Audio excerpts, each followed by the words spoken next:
it's like my expert opinion has grown to a point where y'all need to recognize that this is better than TV.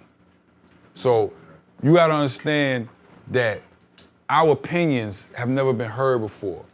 And this right here, the barbershop, is the black man's like, it's almost like our social club. Country club. Where we could come in, we could have discussions, we Right. could have ideas, Right. and we could build with each other, and our children could see us, you know what I'm saying? Right. Understanding each other and talking to each other. I think that's one of the greatest things that y'all did, man. That's like, people, please understand why this is the fastest growing podcast in the world, and it's almost shameful to call it a podcast. Thank you. Yeah. It's a show. It's a show. It's beyond that word. It's a show. It's been So, beyond that. Make sure you hit the subscribe button. Make sure you hit the like button. It don't cost you no paper. Unless you a motherfucking hater. It's Hoffa, trapper turn smack rapper. Only smack rapper that you know is smack rappers. Got bars I can hang with the backpackers. Trap star, I don't hang with the backpackers. I'm in the hood with the work you heard. Making fiends leave earth you heard. Got your baby mama thirst you heard. Feel the flow, nigga, throw it in reverse. This the wave you need to surf you heard. Told Jim I need a bomb I could drop on you niggas. Bad boy, I'm never gonna stop for you niggas. I don't give a fuck who you got is the illest. I solidify my spot with gorillas. Now I'm rock with you niggas.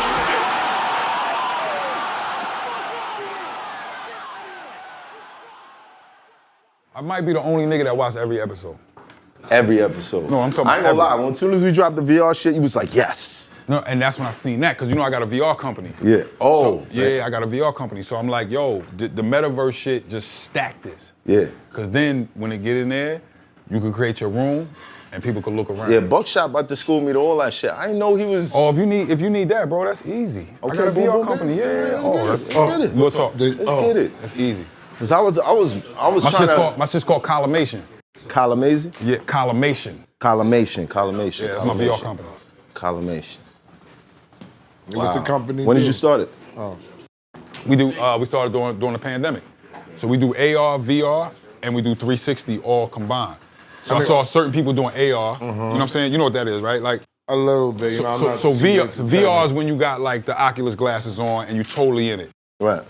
AR is what's gonna come later, where if you're walking down the street on Fifth Avenue, a little thing is going, you got the glasses on, a little thing gonna pop out and be like, we got a sale on, Yeah. you know, this. You know what I'm saying? But you looking at the real world. Bro, look, hold on. I got him a job at this VR arcade, but they did programming and everything in the back. I was trying to get these guys to create. We're gonna talk about it, but like, no, absolutely. way before the pandemic, that- I was trying to crack into this shit. Any of that you need. And then that shit hit, and the company fell apart. Like, but I was trying to get battle rap, VR, all that shit. To be honest with you, I've been getting the bread mainly from like corporate shit. But what I notice is like when you jump into it, it ain't no shit for us in there. Right. So you jump into it and you be like, And that was another thing that's one of the problems, that people put the goggles on, they come into the world, and they be like little kids and shit in there, and they ain't nothing for, like they got little bullshit, you know, a show, like T.I. recorded a show. Right. I mean, who else did one? Somebody else, 2 Chainz did one. It's big, you know what I'm saying? But it's just a show, and I'm like, it could be so much better. Yeah. Is it them in there or is it a Nah, cartoon? it's like them performing. You but for have VR. a AV. Like, you know what I'm saying? So Yeah, Avatar. Yeah, Avatar. So it's like, okay. But that's another thing, is that now we got the truck to where you come in, you stand in the truck one time, they scan you, and you can do the shit that Will Smith be doing. Word? Like They all scan that you shit, one yeah, time? they scan you one time. So it's 220 cameras in the truck, and they just, you know, you stand there in different positions and shit, and then once you do that, your character is gonna make money for you while you sleep. Period. You can do whatever you want to do in there. You know what I'm saying? For a show, DJ, rap, whatever you want to do. You just gotta send people there. They just gotta know where to That's go. the point. Everybody ain't got it yet. Yeah. Oh, that's fire.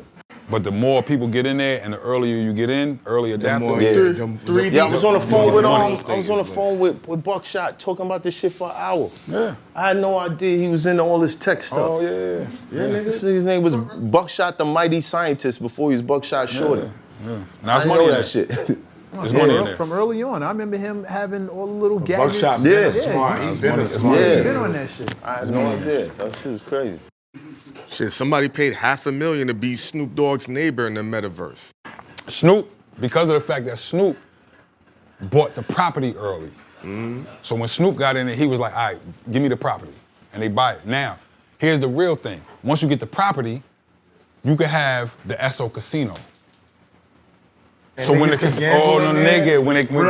why niggas is doing the like, let me buy the property. Yo, yeah. You could build a casino. You could build a shit in there. whatever you want to from do. the law and all of Whatever this. but you gotta have the like how property. they do with the Indians and the riverboats, where they can have the casino and it's not on land. Follow the law. And it's not, and this is where the law It's not gotta on come in land. because it's not tied to Regulated. one state. So right now, if you have a physical spot, it's tied to the state. You in Vegas, you got to deal with them boys. You know what I'm saying? Or you all in over the Jersey, you got to world deal with with the metaverse. You all people could be betting against each other at all times.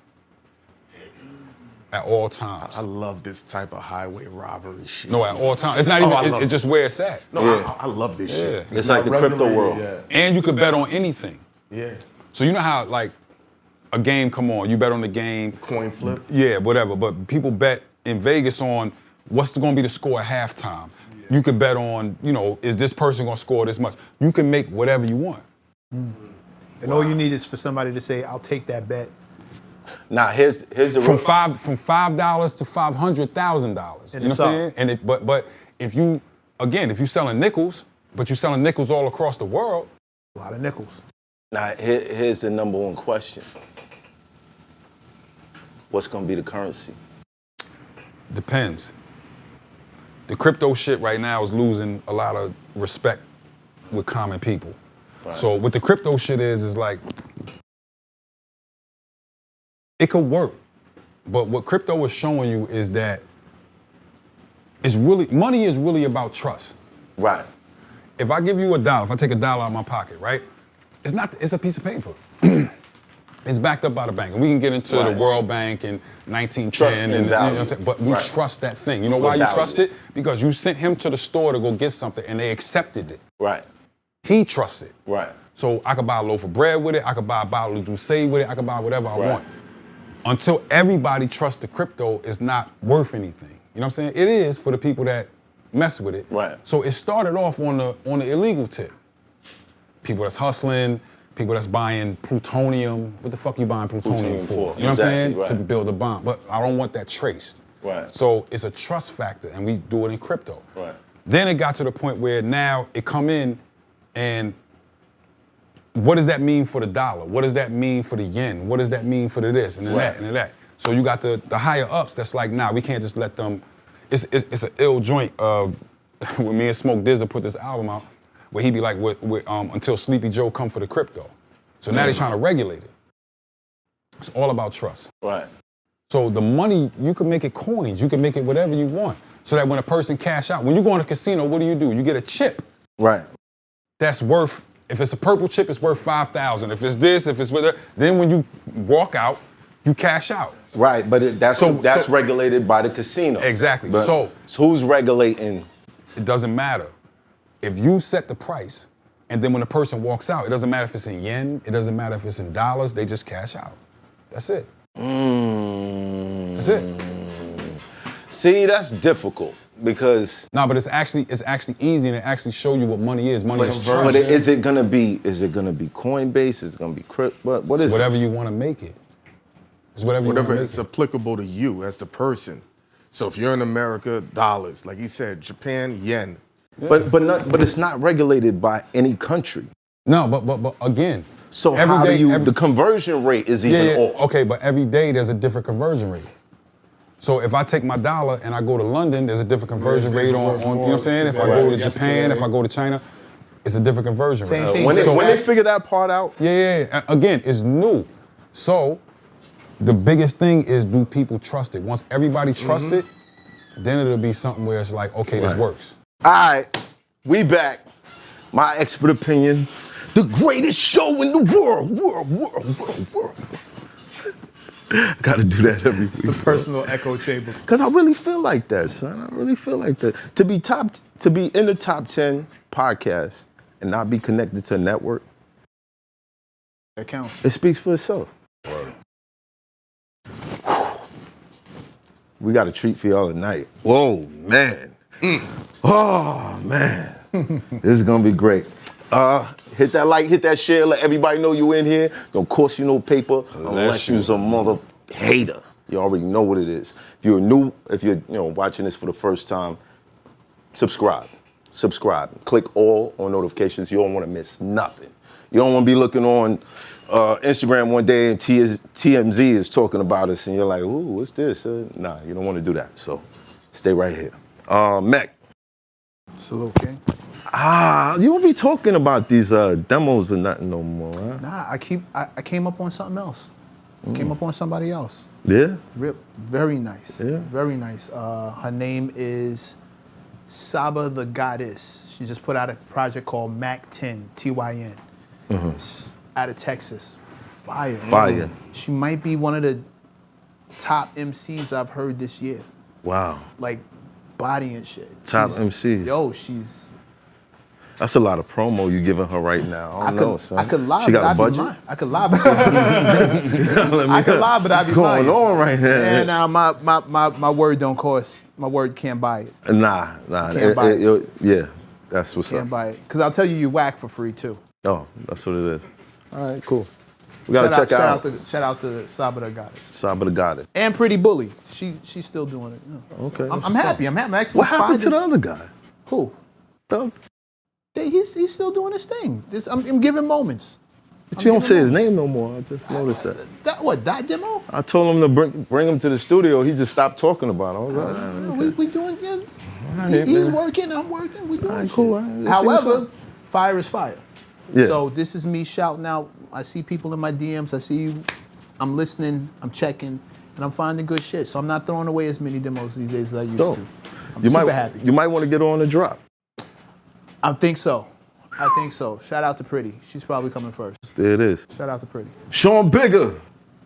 Salute, King. Man of God. Very few words. He's gonna say 6 words this episode. It's gonna be like, oh God, this nigga. He spoke. Salute to everybody. Yo, Smoke, what up, man? Yo, I gotta say shout out to my man Smoke Dizza. He came through with the Don Union 1942 joint, you know what I mean? This brings back memories. Thank you, bro. I appreciate this. Appreciate it. That's saying, yo, nigga, you ain't do my show yet. What's up, man? I bet, yo, we'll talk about it later. We're gonna talk about it. HYNAKEN. I was just partying with Angela Yee and like 30 of her homegirls. Shows a lot of support for the show. Big this up. Oh, She said- shout out to Angela. Yeah, she's like my expert opinion. I donated some coats in Detroit with her. So we're working on getting her to sit in the chair, but we was just having unlimited champagne and chicken wings, yo. Word? Yeah, you'll see the video. Were you celebrating her leaving the Breakfast Club? Yeah. Really? Yeah, dead ass. It was a celebration. No, dead ass. Okay. I'll tell you what the conversation was. I called him. Why you put me in it? Because you know what the convo is. Big Boss Yee. I ain't got nothing to do with him. Oh, there's a video of the Big Boss Yee. Yeah, Big Boss Yee. Big She showed Boss us, Yee. yeah. She showed mad love. I She wasn't spoke there, Big Boss very Yee. highly of us, of the show, working to get her in the chair. That's what's up. All right, let's get it. Let's get it. And she's bringing all her homegirls. This guy right here, he hot in the streets right now, so he living it up. That's You know what I'm up. saying? You'll see the video. Queens, what's popping? Was good. I want to shout out to Courtesy in Harlem because he saw me on the street and was like, Oh yeah, I was on the phone. He loved the show, so shout out to Courtesy. And I'm wearing You my ran old down on that nigga. I'm wearing my high school jersey, 8 Philip Randolph, 135th and Convent Avenue. Wow. Got love for Harlem. Is that a remake or that's the original? This is my original jersey. Wow. My original jersey. So I wanted to Yeah, you shout really out. play I ball, wanted to shout son, out like- my school today. You know what I'm saying? That's what's up. That's so, I don't know, man. Your shoes be too clean, bro. I don't think you play ball like that. I used to play ball a long, long time ago. Not no more. Where the court kicks. You want to hear a show. story when he ran? He just ducked the challenge real smooth, like, yeah. Yeah, he don't want to tell, but he ran Gary V off the court one time. Oh, man. Yeah, man. Come on, you gonna make this man mad at me. Please don't make Gary be mad at me. He's like, go home, Gary. GV, Go we home. still cool. That nigga never put the footage out, Goo. Yeah. I love Chicago, Gary. Look, that was a long time ago. This introduction thing be spoiling it, because then people get to see. But I gotta look. We have the most famous engineer in the world. How about all time? Nobody's gonna debate that. All time, No. man, Nobody's All gonna time. debate that. No, only if we're talking about in the world versus all time. Right. He's behind the board, behind countless hits. Forget about it. Classics. Classics. The joints that you love but didn't know. Not only that, but he's been an avid supporter of the show, and it's wonderful to have greatness in the building. We got Young Guru. Let's try this one, Guru. It don't cost you no paper unless you a hater. You heard? You know what I'm saying? Bring the horns in. man. I was like so proud, man. I know people come on here and they say this, but I know you know that once you started this show, I hit you. I was like, man, I really love this. And then to see it develop into what it is now. Right. And to see like, this is like my barbershop, like literally. It's the discussions that I have in my barbershop. Wow. Every opinion, every person in here, once the flow got to this, it was just like, this is perfect. Right. And all the opinions, and it's like, I have to literally, I'll go an hour and a half and gotta do something and fall asleep and then wake up and gotta watch the other hour and a half. You know what I'm saying? My man. So that's the whole thing. It's just like, MECC, always been my man. Yeah. I've known him for a long time. He's a good guy. You know what I'm saying? Yeah. ESSO, we've been in mad sessions together. He know the people that put me on. Word. HYNAKEN remind me of my man Case. You know what I'm saying? Where it's just like, that's my wild out dude. You know what I'm saying? Yeah. And He's Bigga remind me Islam of too. my man Okay. Feeve. Rest in peace to my man Feeve that was in the Bronx. He's like, my man Feeve was like one of the Bronx dudes. That's another thing. Ain't no Bronx representation here. Queens be heavy in here. Ain't no Bronx. We got space. Space is kind of close. You know what I'm saying? Yeah, he's kind of close. But Bigga remind me of my dude Feeve. He was like very quiet, but like every time he talked, it really meant something. Right. You know what I'm saying? So Right. it's just like Chooses his those- words wisely. Yeah, absolutely. Those things, and then people come here to hear real opinions. Right. So I was remiss because I was in LA, and every time I was like, man, I gotta get on the show, I gotta get on the show, I gotta get on the show. As soon as I get back to New York, I'm on the show. And now, I probably asked you like 20 times. bro, and I kept telling you, I'm not faking on you. But Yeah. as soon as I get home, I'm on the show. Yeah. You know what I mean? I asked him the other 20. The other 20? I asked him the other 20 times. Because But it's real he talk. doesn't know how connected he is to the show. Talk to him. Its inception was the night we was in the studio. Absolutely. I shot the interrogation room with Queen's Flip, Yep.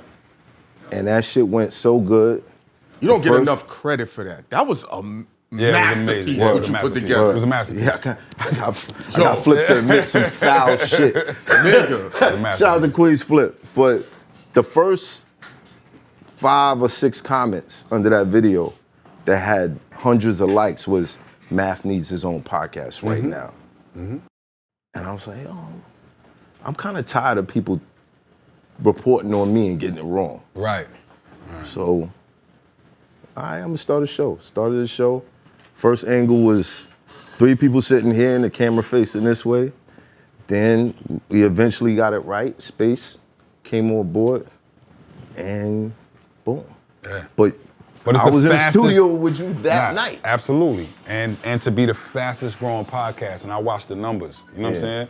And I watch the comments, and I watch the people like that really love the show, and it's for us. Yeah. It's for those that like to have real conversation, real Conversation. talk. So I was just like, man, I gotta come on here, and I gotta tell, like, I don't like doing a whole lot of interviews, Yeah. but for you, and to be able to tell the story and be like, hey, refer to the Math Hoffa interview if you want to know who I am. That's what I'm here for. Salute, salute. We're gonna go from the beginning From the beginning. all the way up. All right. Now, for those that haven't watched the Math Hoffa show, right? You gotta understand that math is gonna start with the wild out question. And I'm gonna show you why I've been a real listener. Eventually, at some point, in however many hours this goes, I'm gonna say the words, your frontal lobe is not developed. I'm gonna say all of those things. But I'm a real listener. I might like literally be the sixth member of the show. Right. You know what I mean? But that's how much I love the show. So go ahead, ask the most wild out question that you want to ask. And then we'll start at the beginning. It's not a wild out question. It's not a wild out question. But I was curious. Okay. Because, you know, you record for one of the greatest, arguably the greatest MC in the world. Absolutely. But once upon a time, somebody deleted his verse. Did you hear that verse? Of course. Was it fire? Yes. Why was it deleted? Because Cam was in his feelings. Why was he in his feelings? Because Jay deleted his verse. Why did Jay delete his verse? Why did Jay delete his verse? What's his verse? What was wrong with his verse? It wasn't nothing wrong. It was just Jay had deleted his verse off of another song where I think it was like we was trying to fit space.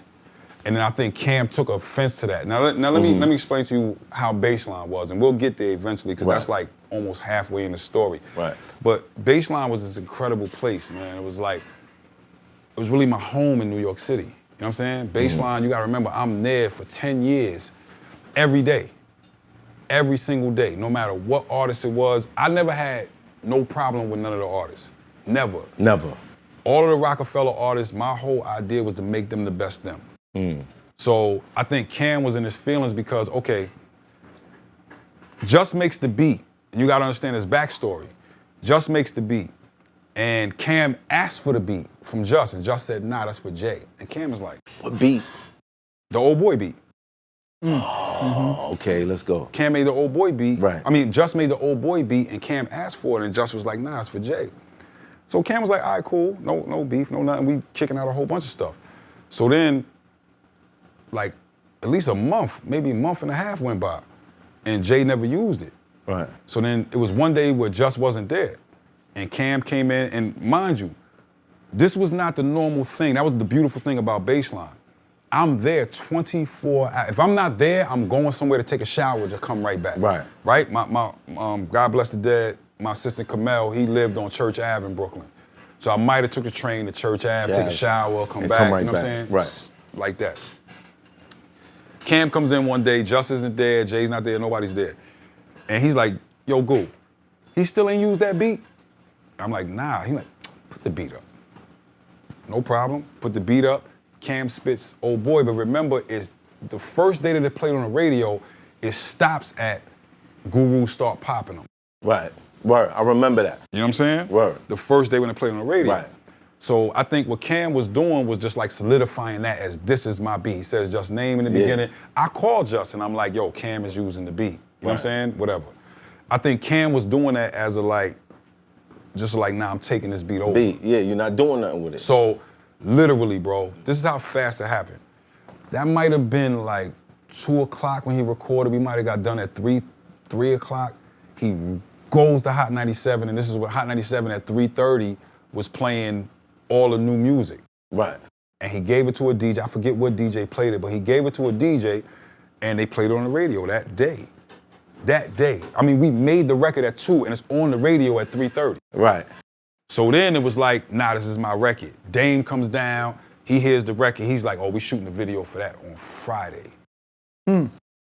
It was that fast. That fast. Yeah, Jay did the verse, you know what I'm saying? But you gotta remember something. When Cam says I deleted it, I basically just took that track out of Pro Tools. It's not deleted, it's not gone. Right. So Jay had a verse on it. Yeah, it still exists. You know But what he I'm saying? didn't put it. But Cam was just like, Cam nah, just- Google, take that off. After Old Boy had got big. Right. You know what I'm saying? We put Old Boy out, but you gotta remember this is too in the middle of, like, Dame comes one day and he's like, yo, I forget who was in the studio, but I was definitely there. And Dame was like, what you think about me signing Cam? I was like, what? Let's go. Yeah. So Cam is there. Cam had a couple of records that he came with, but the records that we made during that time was like, Hey Ma, Old Boy, Welcome to New York City. Like, we adding on, because now once you walk in the Baseline, you in the family. Right. And if you in the family and you walk in the baseline, I'm gonna make the best records that I can make with you. Period. Right. And once Cam and Jimmy and everybody saw, like, we ain't gotta book time. No, you can just come here whenever you want. Yeah. And just record? Yeah, absolutely. So when we did that, it was just like it blew up out of nowhere just real quick. And it introduced Jewels. Right. You know what I'm saying? And you gotta remember, have been doing records with them prior. Right. It wasn't just, that's what I give Dipset, and that's what I give Cam, and that's what I give Jimmy, and they was hustlers. The whole Dipset. When Jay finds out, what was the reaction? I wasn't there for his reaction. You know what I'm saying? Like right. his reaction to whatever it was. It was just like, I think Cam was sort of like saying like, he had deleted my verse, I'm gonna delete his verse. What record was the Cam verse on? PD Crack record. So Jay wasn't even on If it? you go on the internet right now, there's a One for PD Crack version where Cam is on it. I think it was One for PD Crack. Was Jim on it too? Nah, Jim wasn't on it. But it's One for PD Crack, and I think he had took him off of that, and then I think he was just in his feelings, you know what I'm saying? But Yeah. I can't speak for Cam. But that's what happened. Cam was just like, nah, go delete it. And I didn't delete it, I just erased, you know what I'm saying? I took that one Right. track and hit it. Right. So Did it he was use that verse for anything else? Nah, never. He's never really done that. He's never really been like, oh, this verse was on this, and then I'm gonna put it on this. He never really done that. Because he designed the rap to the beat. Okay. That's crazy. But it's all love. It's like now we could laugh about it. You know what I'm saying? Cam laughs about it. But that's the legacy of the old boy thing, and it was just like. I still want to hear Hov's verse. It's an unused whole verse out there. Who got it? Yo, you got it? It's You an got unused it? whole. Everything. Yo, how much? What we talking? Nah, bro, there's so much music. Okay, this is the other thing. There's so much music that I have of his, verses that I have of his, but if he don't want to use it, it's almost like Prince. You know how much Prince music there is that we never heard? Right. But it's like we didn't finish it. And we didn't finish it for a reason. So it's just like, if he got a verse that is like, nah, I ain't really messing with that, then he not gonna finish it. We didn't do drops, we didn't produce the record all the way because he was just like, I'm not stuff like, y'all would have never got lyrical exercise if I wasn't on him every day like, yo, bro, you spit this first verse about you gotta finish this. Right. He was like, nah, go, that's why it's a bonus track. Right. And then he came in and did the second verse, because I'm on him every day. I'm like, yo, bro, this is incredible. And to not see it, and then for Fab to take elements from that and have one of his biggest records, Breathe, is crazy. Breathe was another one. It was just was in a zone, you know what I'm saying? And that's what Baseline was. We was just kicking out records, and it was just, we almost messed up with that because we went to the radio too fast. And then the sample clearance just killed us with Breathe. Just killed us, you know what I'm saying? I remember they took 100%. Yo, it was crazy because the record was so good, and he made it, and he just ran to the radio and played it, and then it was just like, now You lost all negotiation factors. all the power because it's already out. So they're like, you need this. Wow. You lose all your power. You know what I mean? For those that don't understand, sample clearance is just like, it's like if I come to you and be like, let me wear your hat. You could be like, no, or you could be like, $1 million. And if I feel like that $1 million is gonna help me in my career, then I'm gonna give you the $1 million. Right. But that's what sample clearance is. But if I catch you walking around with my shit on. Now it's unlimited. Now it's unlimited. Now it's getting unlimited. crazy. Yeah, now it's unlimited the amount of money I could sue you for. You see what I'm saying? It's happened before, like Uptown Baby, you know what I'm saying? All those sort of things. Peter Guns, Lord Tariq, that shit was crazy. It's just a game and learning the game. Wow. This is the part where we should start from the beginning. Whose verse was better? On the Old Boy remix? I'm gonna always say Jay is better because he's lyrically, but you gotta understand what Cam does. Cam is lyrical, and he also understands how to have fun on the record. Right. So sometimes when people say, when Jay says a thing about dumbing it down, right? People think I'm not rhyming at this level on purpose, and it's like, no, there's us that listen to MCs and that break records down. But there's also a thing of I'm making a hit record where everybody is not can relate going to do it. Yeah. If I walk into the club as a DJ and I have the skill to be able to scratch with the best of the best, everybody don't want to hear that in the club. They want to move. They came here to buy a drink, to dance with this female, and I'm gonna do my 1-2 back to back to back, but I'm gonna let the record play. Right. A lot of DJs don't understand that, and they trying to show everybody I'm the best at scratching. I can do a flare. The audience don't know what a flare is. The audience don't know they came to party. Let the record play. Yeah. Lyrically, sometimes you gotta understand that when you're making hit records. Yeah, When you going gotta for that. simplify it. Yeah. I'm gonna tell you what Banks told me, son, go ahead, switch the style up, and if they hate, let them hate. Watch the money pile up. Yeah, and you find interesting ways to like still be lyrical, but not all the way like I gotta kill him, Right. because Just then that's like I could take you Sometimes the best lines ain't a punchline. I could take you to a jazz club, right? You may not understand what's going on stage. Them 4 people on stage is battling each other. Right. You see what I'm saying? It may not make the best melody. The best melody, all hit records is based off 3 chords. Yeah. At the most 4. 3, 4. 3. At 3 chords. I could show you hit records, and all of them Ascending based and off descending chords. 3 joints. Boom, Right. boom, boom, and it's a variation of that. Right. If I get into 4, 5, and I get into all these different things, now we get into a level that's taking me. Now I'm stopping what I'm doing and I'm listening to you. You see what I'm saying? This is as a DJ that like will understand battles. So if I'm stopping and I'm listening, and I'm watching what you're doing versus the party of we out here and we trying to have a good time.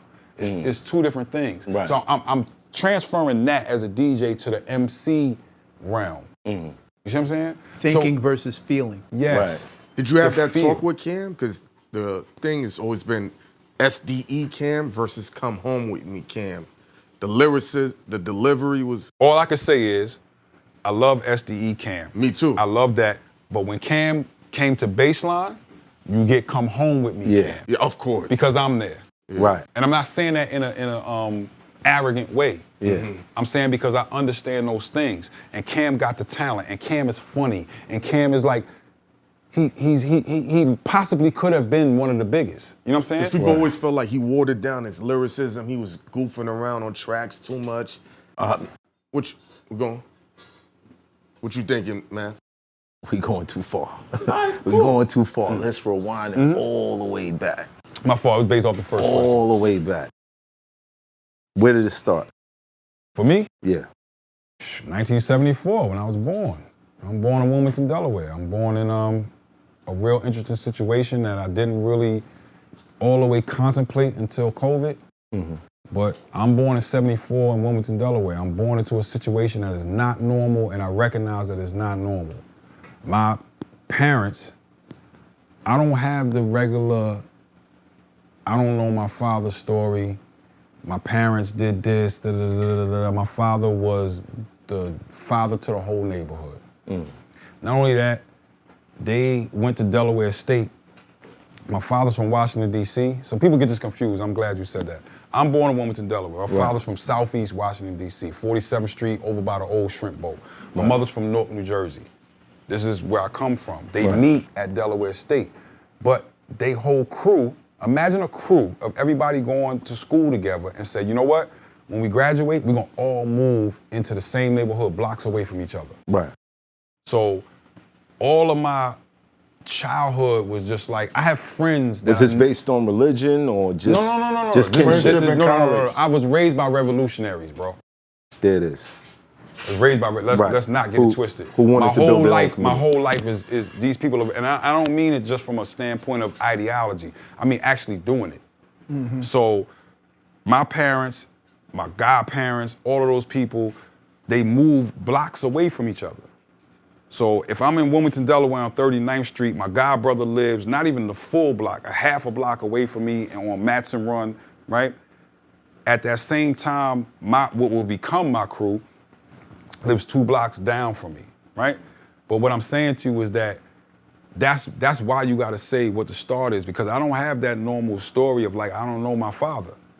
I don't have that normal story of, I don't have an example of black men. Black men raised me. I'm talking about revolutionary black men. Right. I don't have that story. It's almost like what I be trying to tell the kids, like, you should be proud to be affiliated, and more of you should be telling the affiliated story because more people are affiliated than are actually that. Right. So it's only but so many gangsters in the neighborhood. My cousin is the gangster. Right. The dude sitting over there. I'm past tense. Past tense.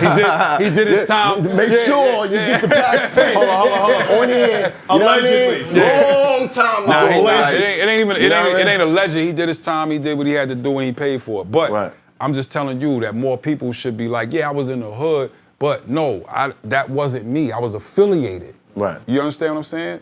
That's Kendrick. He's affiliated. Right. You see what I mean? I was raised under that. It starts in that. So, boom, 1974, I'm born. I got a whole neighborhood that's supporting me, around me. I got friends I never met. You understand what I'm saying when I say that? Yeah, I understand. We didn't meet, we didn't meet on a basketball court.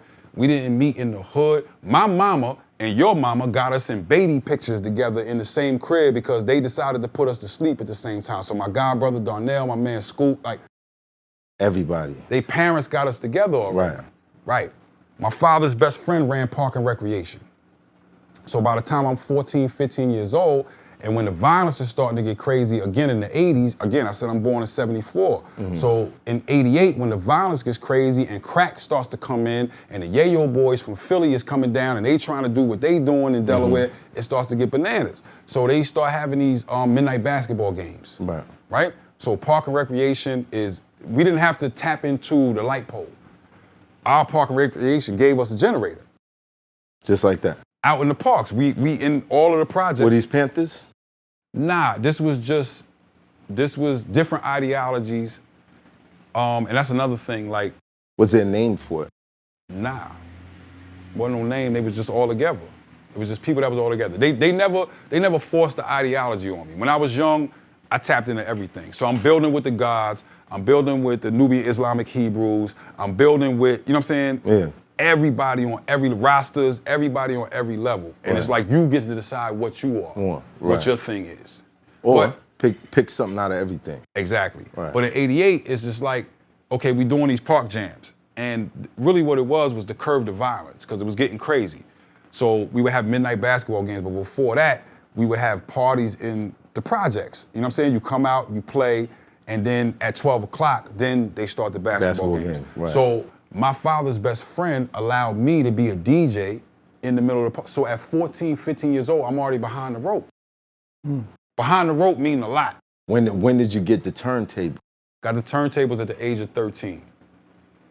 So 2 years later. No. So you gotta understand, even as a kid, again, my cousin that was over there, like, my parents let me out the house because of him.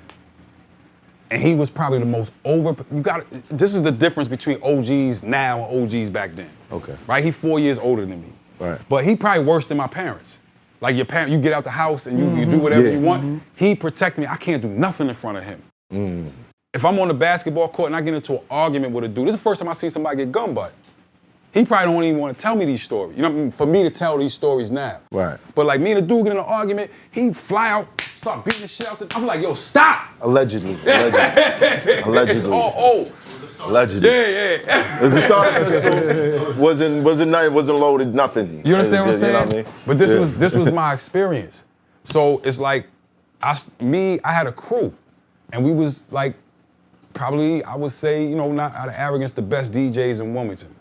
Right? So it was me, Monte, his crew, which we came up under this dude named Shant Money, and Jay and Joey.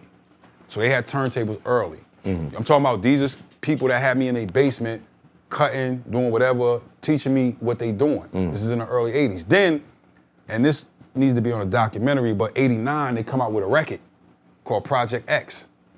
Blows my mind. Just dudes from my neighborhood. They on the cover, seeing them. We had a dude, Grand G, who was probably Wilmington, Delaware's Marley Marl.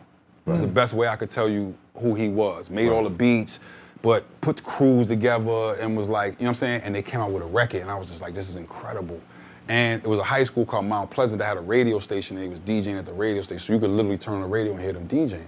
That's where I fell in love with it. Seeing the B-boys and seeing like, early, that mid-80s, just what hip-hop was. Me and him getting into an argument because he would come back and forth from like Newark, New Jersey. We got into an argument one day because he wouldn't tell me what down by law meant. You know what I mean? Those statements and just bringing flavors and bringing tapes if you in Jersey, you get the New York tapes, and he'd bring the New York tapes down to Delaware, and we listening to all the MCs, and I just fell in love with it. And that's what really got me into it. But I was also like, I don't think nobody better than me. So I started getting into the music, and I started, you know what I mean, like really practicing every day. My mom would come home, I about to turn the music down, but like every day just practicing. Rap. And I asked my father one time, I was just like, man, for Christmas, all I want is these turntables, this specific turntable, these techniques that I see everybody with. I You know what need this sounds those. like? Well, Red Alert story a little bit. Yeah, it does. Yeah. It does. I need Clarks those. too. Yeah. Clark's too. Everybody with the ambition to be the best has a story Cool, that Clark, somewhere like Guru, this. same unified moments. Yeah. Dope. Yeah. Because back then you wanted to test your metal against everything, and I saw this other thing too. I was never scared. I saw a lot of dudes from my neighborhood that was scared to go to Philly, scared to go to New York. But because my family is from Newark, it's like, what? Go against New York? Let's go. Yeah. Or go to DC. It's like, go against DC, let's go. Right. So I've been off my block before. Right. Where a lot of people, when you're in a small town, you kind of get trapped in that. Right. You know what I mean? If you don't have no And family, you have outside big that- cuz, just in case anybody argue with you. Yeah, absolutely. With the starter pistol. Yeah. But it was more than that. Like even if you go to DC, I got childhood friends in DC. So when people be like, "Oh, Goo from DC," it's because since I was a kid, I've been going down there, and I got childhood friends from there. And people be like, "Oh, Goo from North," and I be like, because my family is from there and we strong. So I got childhood friends from there. And you might have played basketball against me when I was 9 o'clock in Weekway Park. I mean, 9 years old Right. in Weekway. Wow. So that's where it come from, and I wasn't scared. So I don't know that thing, and then the technical part. I was always an engineer. I was always technical. I was always like, Where did that start? take your bike apart, put it back together. If You was one of them guys. yeah. If your VCR broke, you know what I'm saying? You might fix it. I know how to fix it. Did you have the dad that worked on his car every weekend? Here's the thing. My friends went to a technical high school. And I don't know how many of those are still around, but they went at Howard High School is a technical high school. So all of my friends went to Howard High School, all of them. So this is where you go. It's not a college prep high school. You're gonna be an electrician. Right. Okay, Trades. here we're gonna train trade school. We're gonna train you to be an electrician. We're gonna train you to be a plumber. We're gonna train you to be a carpenter. So at the age of 13, my man Monte, who's another name that needs to be brought up, you know what I'm saying, in Wilmington hip hop, we building our speakers, Jamaican style.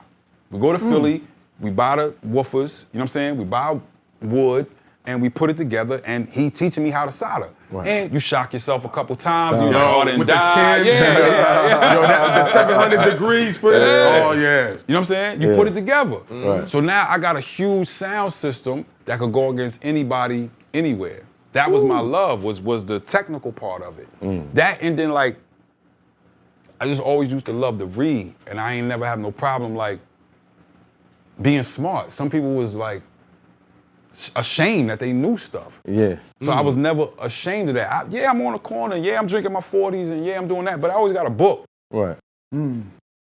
Always got a book. I'm falling into it. And at this time, the gods is coming in. So information is, you gotta stand in front of them and memorize something. And you gonna get hurt if you don't know what today's math is. And you understand what I'm saying? So information itself was like, it was a thing. It was different in the 80s. That's where that come from. 80s and 90s, I would say. Yeah. Wow. All right, so did you have the type of father that was working on his engine every weekend? No. My father was an accountant. And like I said, he was always like, I didn't mind sharing him with the neighborhood. My father was the most thorough dude. I don't have that story of like my father is not only the thorough dude for me, he was the center of my family.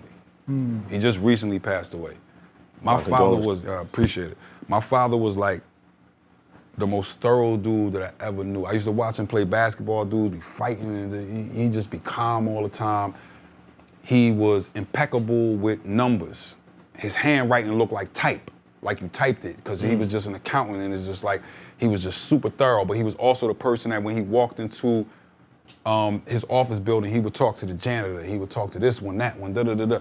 He was just a thorough dude, you know what I'm saying? And that's where it come from. He was never like a work on a car type of dude, he was always a numbers dude. And if you needed your taxes done, you know what I'm saying? You would come over to my house, and that's how I met a lot of people.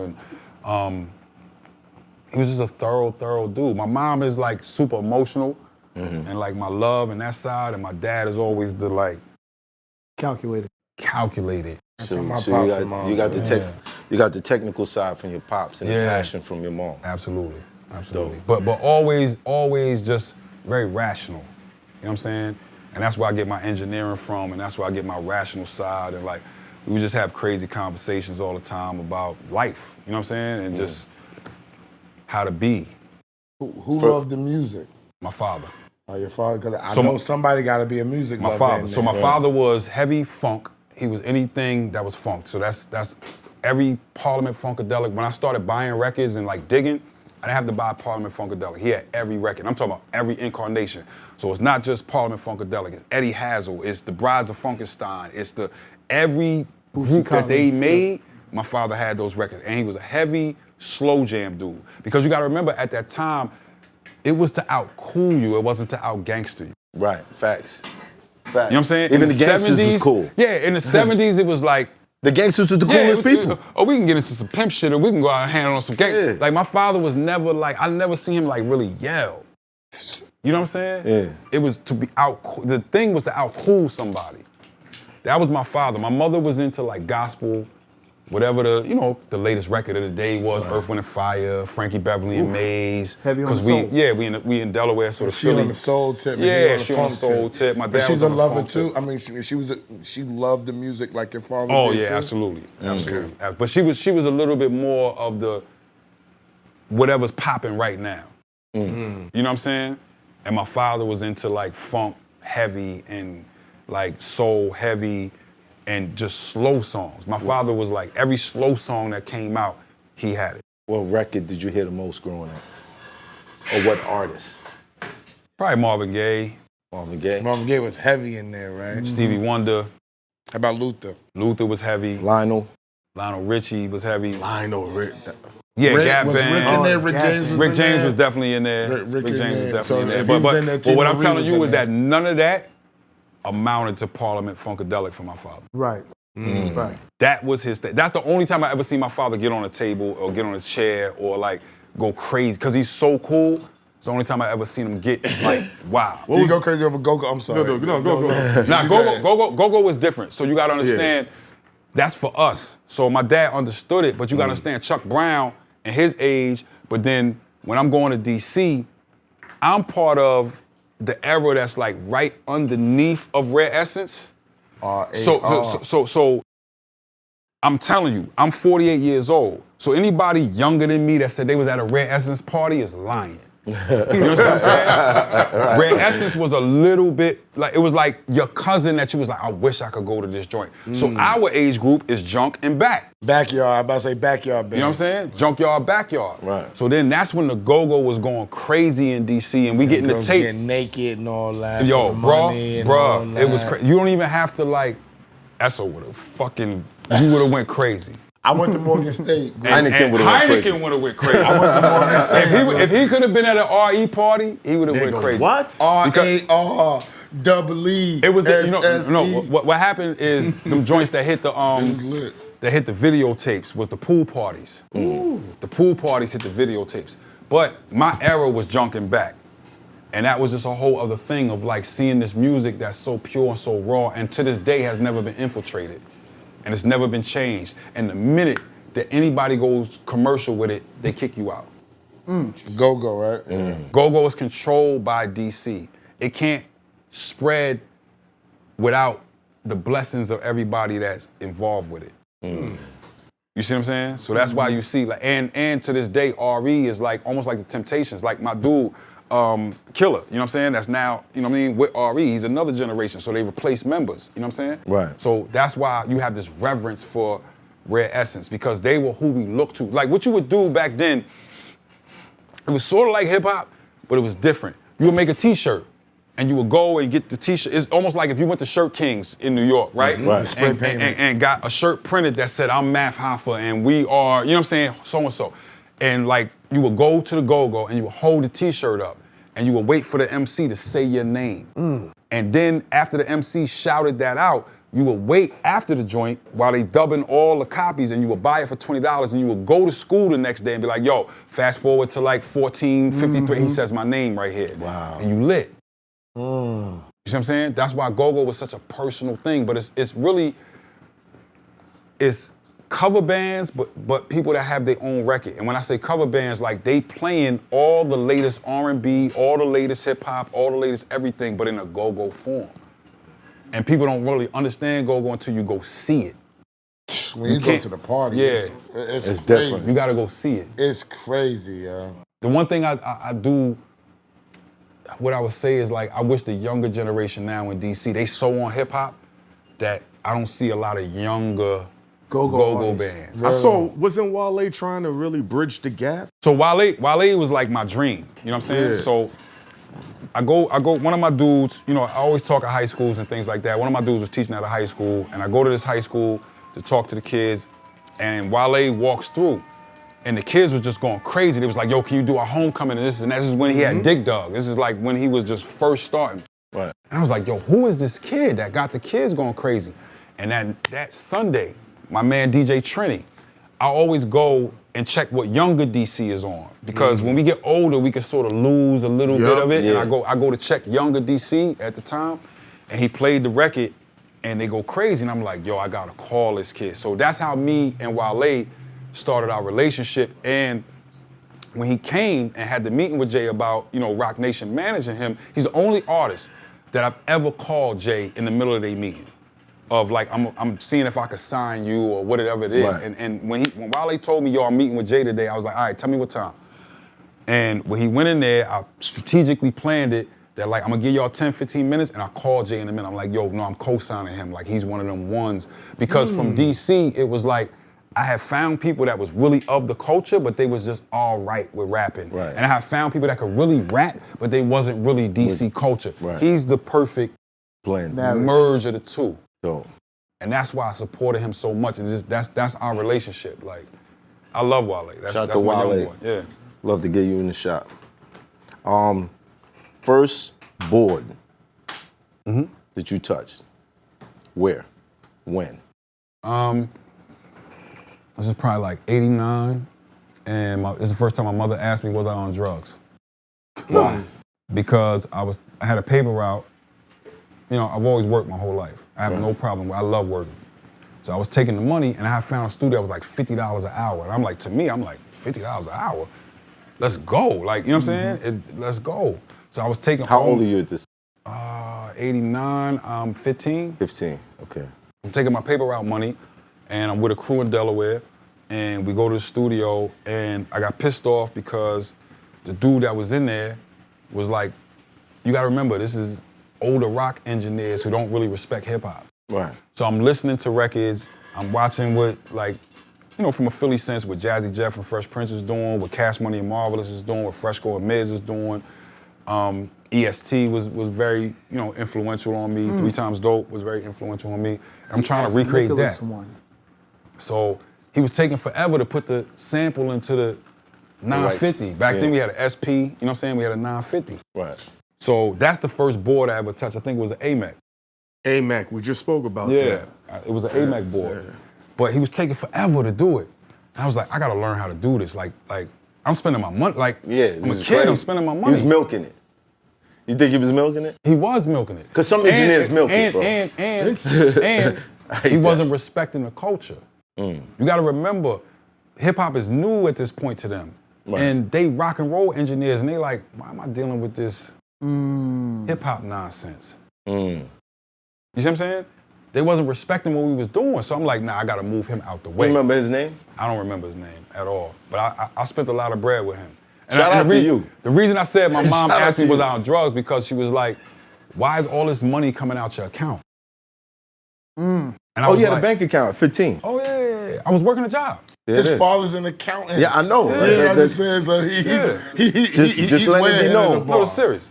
So when I be on your case, just know. Okay, all right, cool. I was working a job, took all that money, was going to the studio. So when he was like taking forever, I was just like, I gotta learn how to do this. You know what I'm saying? But I had the advantage of, I didn't have equipment, but every local hustler in Delaware had different equipment. So I would go over this one person house and they had an MPC 60 and I would learn how to work that. And I would go over this, person house and they had an Ensonic EPS 16. That's the forefather to the ASR. Right. Right? And I would learn how to work that. And I would go over this person, they have a different piece of equipment. And you had to learn, every time I step in somebody's spot, I learned what it was. And So then, was you like getting pieces? I got the drums, I got the sample, like. back then, you would make the record in your head before you even went in the studio. Right. So you would listen to records and you'd be like, these gonna be the drums.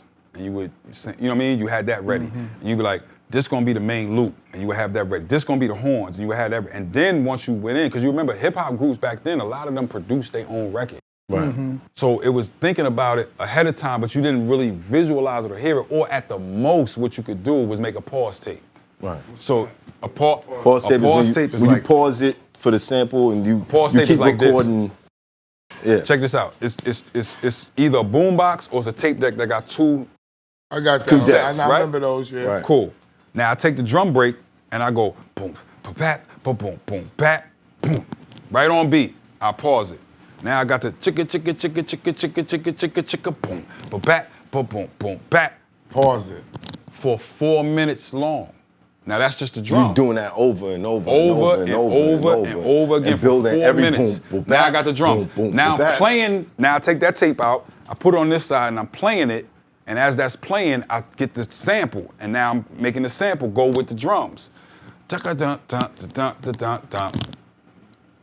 4 For minutes. 4 minutes. We're such a creative people. Like, So, this, Goog, this is just, yo, You it's didn't crazy. go straight to mixing. You was DJing.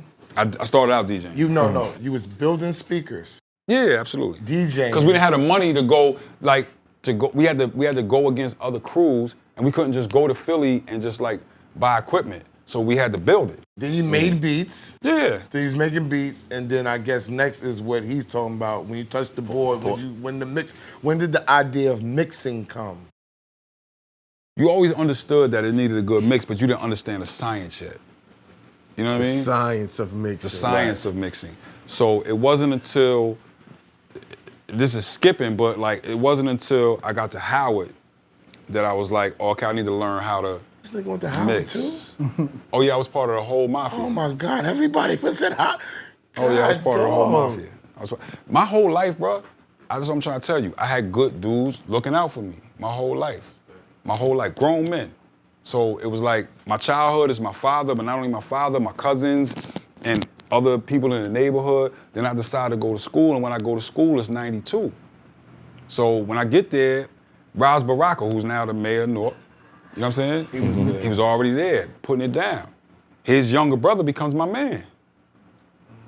He's now the second in command of Newark, New Jersey. Wow. Puff was at Uptown, but really it was Derek and Ron. Wasn't Mark Barnes too doing stuff? Mark like Barnes, that? okay, so Mark, it's a funny story. Mark Barnes was like the head promoter in DC, Yeah. right? Me and Mark Barnes got into it one night when I did a party for him, and it was 3 o'clock in the morning, and he comes in what you still doing? I'm like, waiting to get paid. You know what I'm saying? But Mark had it on lock. Mark had it on lock. That's my back then. cousin. Yeah, had it on lock back then. You can't front on what he did at Republic Said that's your Gardens. cousin? That's my cousin, Yeah. Mark Barnes. That's how I learned to throw parties. I used to be at the Ritz and all Oh that. yeah, I used to kill the Ritz. He used to make me get, but he's telling you because Mark would make me stay at the door and take money, and I never got paid to this day. Mark knows it. I never got paid. He's a DC promotion legend, right? Right. It's true. Yeah, he's a legend. He's a legend in terms of Yeah, promotion. Puffy did parties with Yeah. if you had But a see- Mark Barnes party, you was litty. But also too, you got to remember that Puff was doing 3-4 parties at the same time. Yeah. So Puff would do an all-white party. He would do the under 21 party for the college kids. He would do the over 21 party. He would do 4 parties in the same night and not be in DC. Wow. Because at this time, it looks crazy, but he's taking the train and going back up and dealing with Uptown. Right. You see what I'm saying? So I'm not fronting like me and Puff was close. I'm close to all the people that was around Puff. Right. Derek Angeletti, Chucky Thompson, like Ron. Shout to D-Dot. Yeah, all of those people, those are my guys. That's who brought me in. So realistically, at a Puffy party, I'm outside with all my people like, yo, Derek, get us in. You know what I'm saying? That was the relationship. Right. You know what I mean? But when I got to school, it was just like meeting a bunch of dynamic people. First of all, I'm in DC. I go to Howard. I'm comfortable. Then it's like I meet my crew. So that's me, Tracy Lee, the Reeps, like all of these people. You know what I'm saying? I start meeting them. Like I said, Mitty was in a group called One Step Beyond. That was all our crew. All of them had eventually got like production deals with Puff. Trey eventually signed with Mark Pitts. Yeah. But again, here's grown men who are coming in and explaining to me the game. The first time I understand about publishing is Mark Pitts and it's Wayne Barrows with a whiteboard. And they like, this is the publishing. This is what it is. This is sample clearance. This is what it is. They showing us the game. So I'm like, yo, I appreciate you, love you, boom, boom, boom. I take that information, I run with it. What did he show you? Okay, here's the sample. There's two sides to the sample. There's a master side and there's a writer side. You gotta clear both of these. Now, it could be however many people on the writer side. It could be these many people on the master side. This is what you gotta do. This is how you do it, boom, boom, boom. Everything is about publishing. Keep your publishing, own it. So that the normal things that people go through in the music industry, like I got jerked and if I was to say that, it means I didn't listen to the lessons that these men gave me. Yo, Goo, I don't want to interrupt you. This is just an airy convo. We literally had this convo 2 days ago, and he literally said Mark Pitts is his inspiration for getting the being a same manager. breakdown, Math. Yeah. Literally the 50%, the writing and the. I wanted to be Mark Pitts. Yeah. I'm not even gonna lie. That's what's I wanted hearing- to be it's an even- assistant it's- manager. It's crazy. even deeper than that. It's deep, so yo. my freshman year, when I get there, Howard has this thing. There's a thing called Cultural Initiative.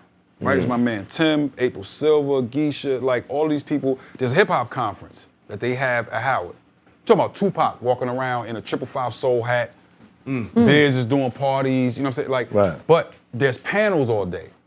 So I couldn't afford to like buy a ticket. So I'm like, all right, let me go over here and just volunteer for them. And I started stuffing badges and they was like, okay, you get a free thing if you help us work. I met them, they bring me in.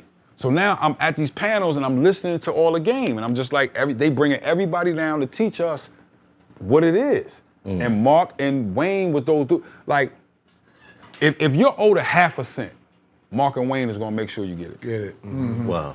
You see what I'm Wayne's saying? that guy too. Wayne is that guy too. So this is before they managed Big. This is just off the love of us going to Howard. By the time they managing Big and by the time they pulled Trey in, because if you remember, Mark started by storm. And he, you know, again, for the audience, Mark ends up managing Big. So we get to see that whole run. We just around it. So all the lessons that you learn, I'll be like, nah, nobody could never, if somebody was to jerk me, it's because I let them. I was getting all the lessons from them super early. Right. You see what I'm saying? So many directions you could have gone in from all the information you were getting. You got a musical side that's right techniques. You got a technical side that's been with you since you've been putting VCRs together. And now you're getting all this intricate information from people who really know paperwork. You could have gone either way. You're gonna, like, there's 3 separate directions where you could have made a career, but you leaned towards engineering. Did you rap? Nah, I never rapped. I was always a gonna ask DJ. him. I was always a DJ. But that's what I'm saying. You're I always marvel, a DJ. I marvel at rappers. I freestyle or do something like for fun, but I marvel at rappers because it's like I marvel at the things I can't do. So like to be able to put words together that well and to be able to like, I don't know, like I'll be sometimes trying to explain to people, like if you watch a math battle, like what he has to do specifically to win the battle and pivot. And Yo, you literally spoke about that with Red Alert's son. Red Alert's son asked him, why'd you move your body like this? Mav said, I prepared my body before I prepared In battle rap, you write with your body. Yeah. If you're smart, So you write with you your on body. point with that. Yeah. That interview ain't even out yet. No, I see all of that. Or even the points of like, first of all, the battle rap audience is the most intelligent audience ever. Facts.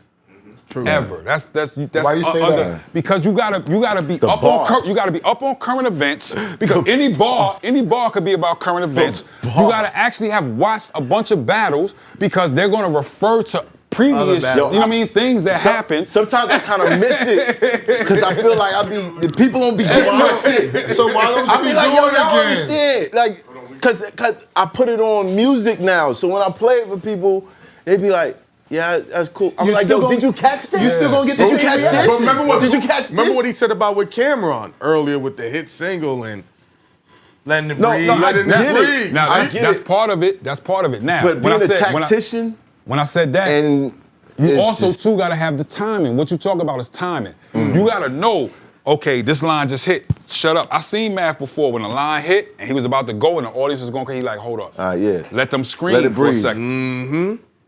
All of that is in it.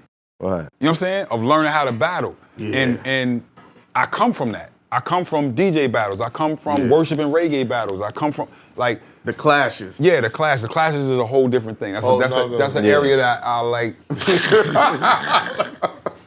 I'm extremely happy to be a fan of. Me too. Right.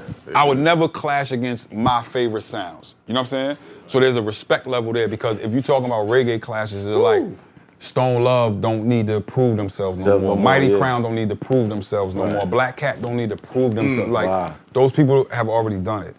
So that, but in that battle, it's like, as much as, let's take reggae for example, right? You have had to cut that dub before you got to the battle. So if somebody plays, you know, and there's different things, you may not have a Bob Marley dub the way some people got a Bob Marley dub. So if somebody plays a specific record from a certain artist, you can have another record from that artist and you gotta wait to play it right behind that person to kill what they just did. Right. In battle rap, it's like rebuttals, the whole thing of rebuttals. Rebuttals. It's like I'm listening to your verse and what you're saying, and right now, I'm making up a rap that's gonna go against what you, there's no way that you could argue that rebuttals is like some of the greatest shit you ever seen. Because Yo, When they're well done. yeah, when they well done. Of course, we talking about Yo, elite, well high done. level rebuttal. I watched the dude celebrate at the end of his third round. Cause he brought out a chick I used to mess with or whatever, you know what I mean? And he's standing there thinking he bodied it. But his man behind him is like, yo, you giving this dude too much time. And I'm like, shut the fuck up. So that rebuttal wiped this whole round out.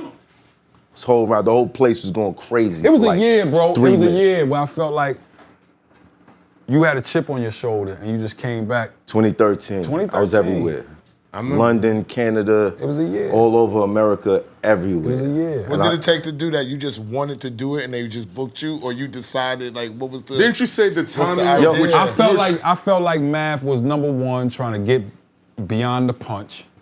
When I was like, don't reduce him to the punch. Yeah. You know what I'm saying? The punch almost took away from how much work he put in. Right. And then 2, I was like, no. He's showing up at the high level joints and he's showing up at the like, Low. oh, you think you could just talk about, like, he was just, it was a year where he was just going Oh, crazy. he did the Busta Rhymes of fucking battle rapping when Busta was jumping those on features. every fucking thing. I sped up the pace of the culture because now you started seeing the matches you want to see faster. Yeah. Because I was showing everybody like Charlie Clips of DNA was coming to my crib and I had money all over the floor. I'm about to say, And it was like, yo, what the fuck? I'm like, nigga, you you better start booking some battles. Right. We could get this done. You could do like 4 of these in 1 month. And I did that. It's crazy. Anyway. That was the thing. To get back to where we was at, you know what I mean? I was at Howard. I'm doing every party. Like I came there with that attitude of like, again, my mother and my uncle, you know what I'm saying? His father was doing my room.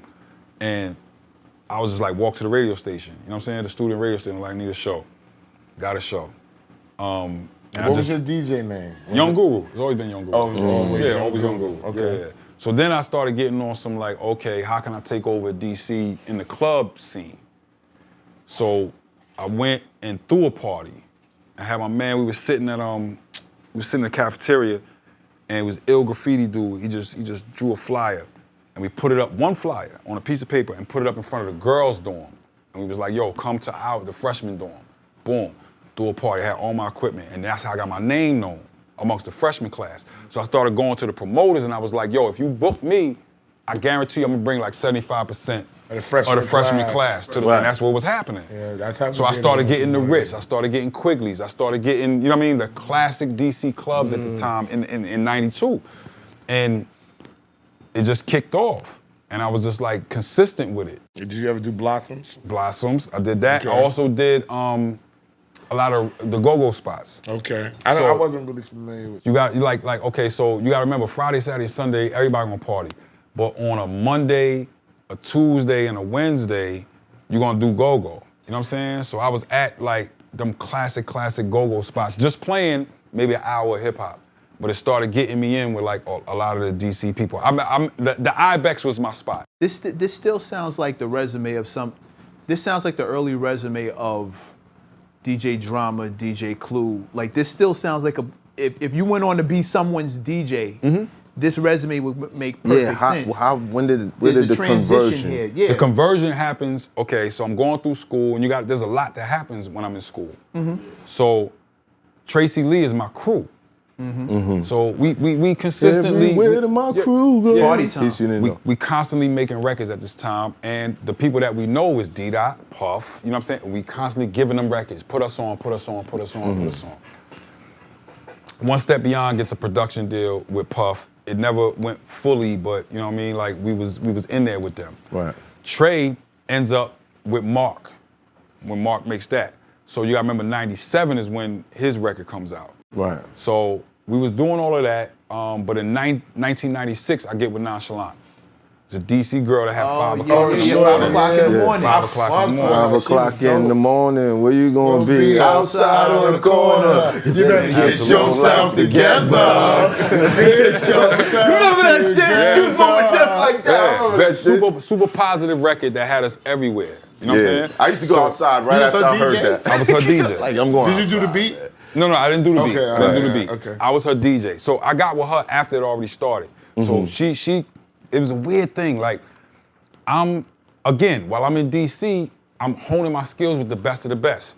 So DJ Supreme, who won a DMC title, and DJ LS1, who was DMX's DJ, he also DJ for Onyx, was like my dude. So that's who I'm training with.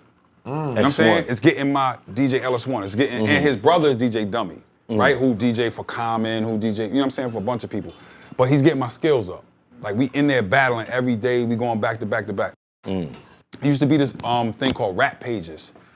That wasn't a magazine, but it was like a newspaper. Right. And they had a conference in DC. So I go to the Rap Pages conference, I'm standing outside smoking a square. And me and LS1 is standing there, and this dude walks up and he's like, yo, I need a DJ for my girl. And LS1 was like, yo, my man is ill.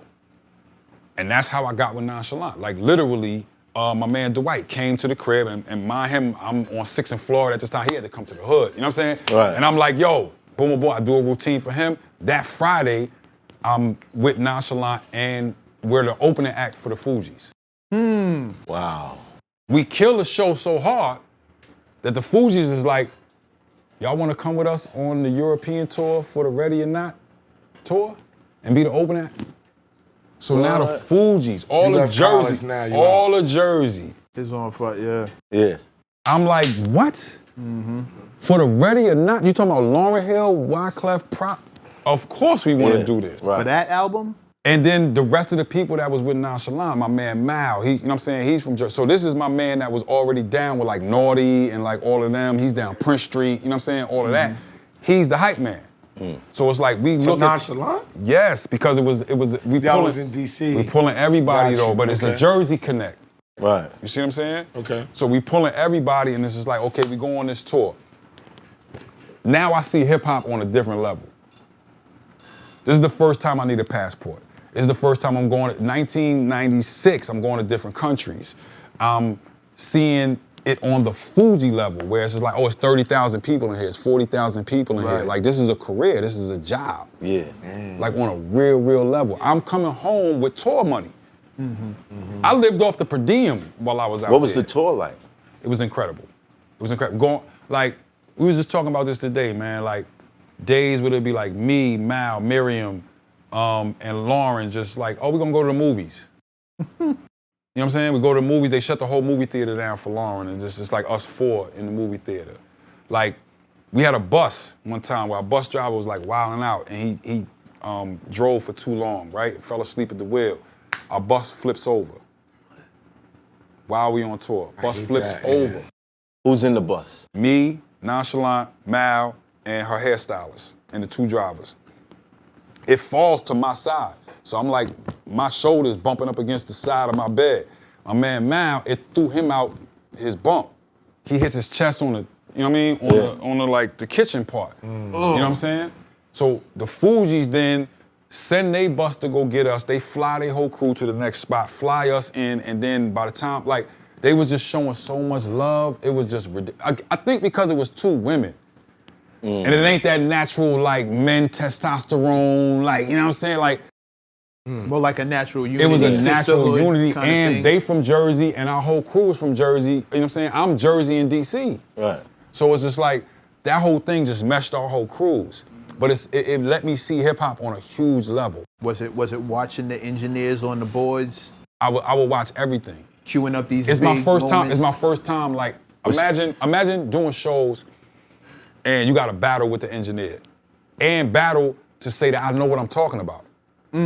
So if I go do these shows in little spots, and I'm like, yo, can you cut 60 hertz? Can you cut 80 hertz on this? And they like, what? How do you? They're already offended. They already like, who is this little? You know what I'm saying? Right. Telling you, yeah.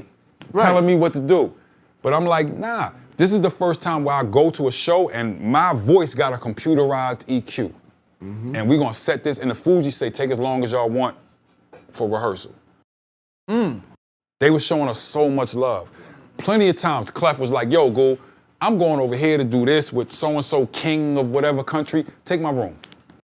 Do you think it's your demeanor too? Because your demeanor is different. Like, Yeah. you're not threatened. You're not threatened by you, but you're knowledgeable. We know that you're stern, but your demeanor is like you're confident. easy to deal with too. You're confident. That also. know what I'm part saying? about it, I always been confident but not arrogant. You know what I'm saying? Right. Like, now, if you want to talk battles, I'ma destroy you.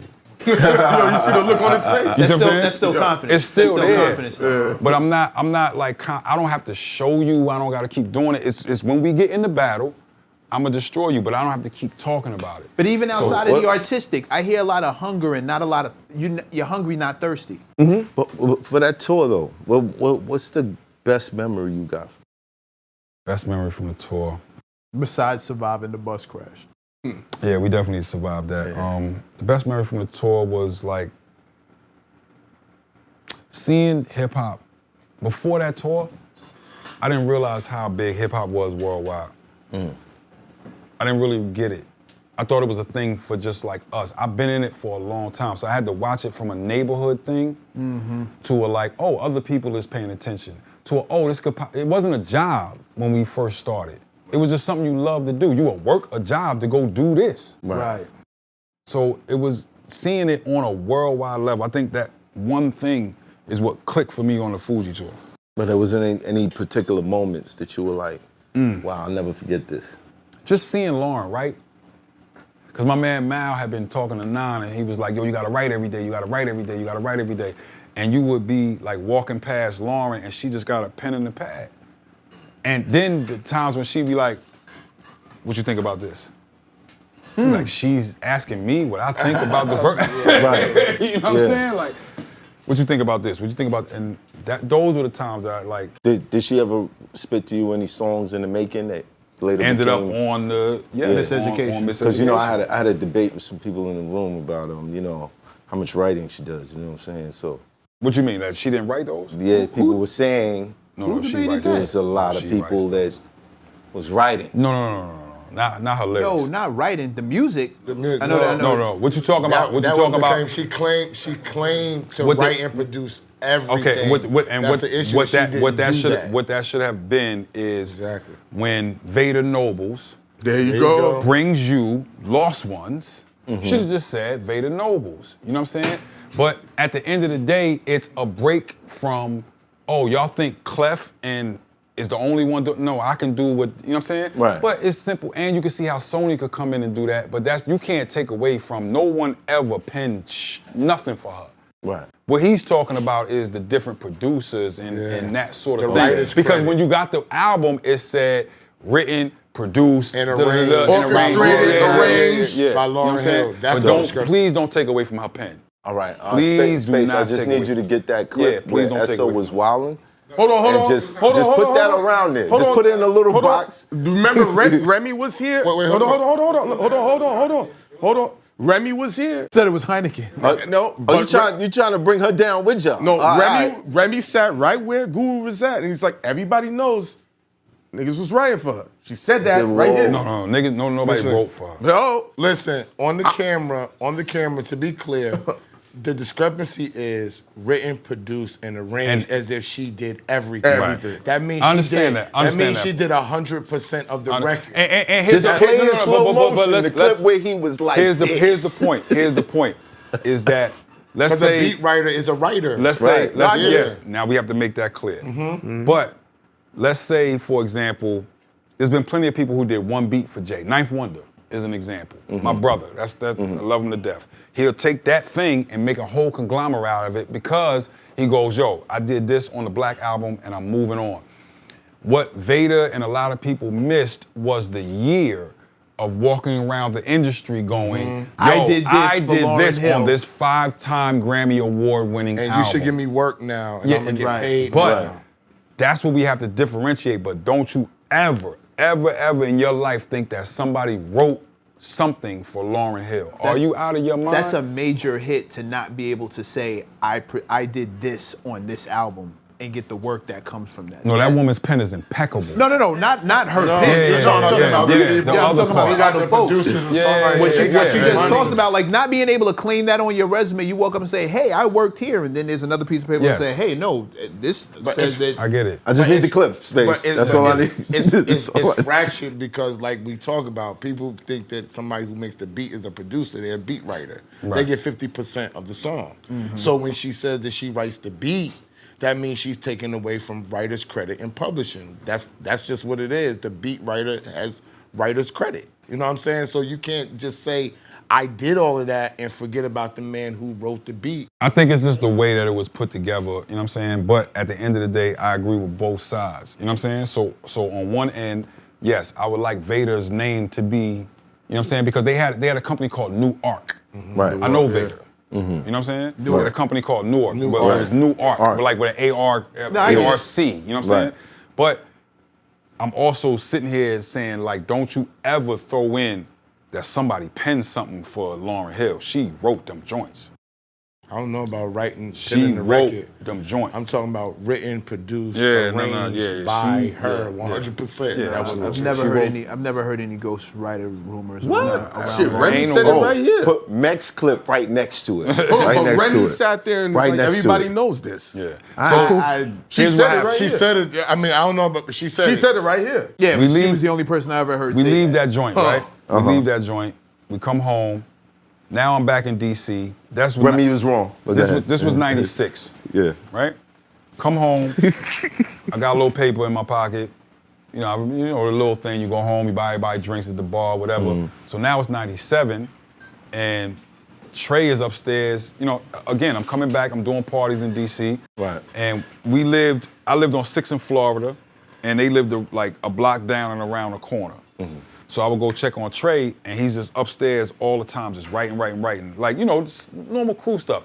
I go over their crib at like 7, the L's and the, you know what I'm saying, the beers start, you know what I'm saying? But I gotta be to the club at 9:30 because the club opens at 10, and this is not celebrity DJ time. This is you play from 10 o'clock until 3, 4 o'clock in the morning, one person. One time. Right? You know what I'm saying? Cool. So I would leave, and I'd be like, yo, everybody come through, and Trey would never come through, and I'd be like, yo, he's upstairs writing, just leave him alone. So 97 happens, and he creates this record and gives it to Red Alert, and Red Alert plays it on New York radio. Again, you know what I'm saying? The father of like everything. Red Alert plays it, it blows up. Shout out to Red Alert. So then that's how you get, you know what I'm saying? It's party time. And the theme Party becomes, time. theme becomes a huge record. Oh, it's party Yeah, my crew is on. We on. Everywhere that my crew Yeah, so goes. it became that, and that became my first like lesson where I wish I knew more about the business, and I wish I said more, and I wish I like took a bigger role, but it wasn't my position at the time of like the things that you know how people be like, I wish I knew then what I knew now. What are the Yeah, things what'd that you you see? wish that you knew that How to say, yo, we need to market this way. We need to do this as the next single. These are the things that we should do in terms of just back then. we need to put featuring the notorious B.I.G. on the album. Puff wouldn't give it to us. We begged for it.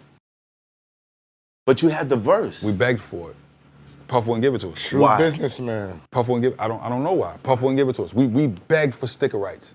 I'm talking about back and forth, back and forth, back and forth, back and forth. We begged for sticker rights. Puff wouldn't give it to us. And I wasn't even looking at it like, nah, why? It's just like, yo, Wow. we young, we new, we got big on the album. Arguably one of Biggie's best verses. Nah, it's crazy. ever. So that And night, Trey held it. so that Trey night, held it. my man No, Lane.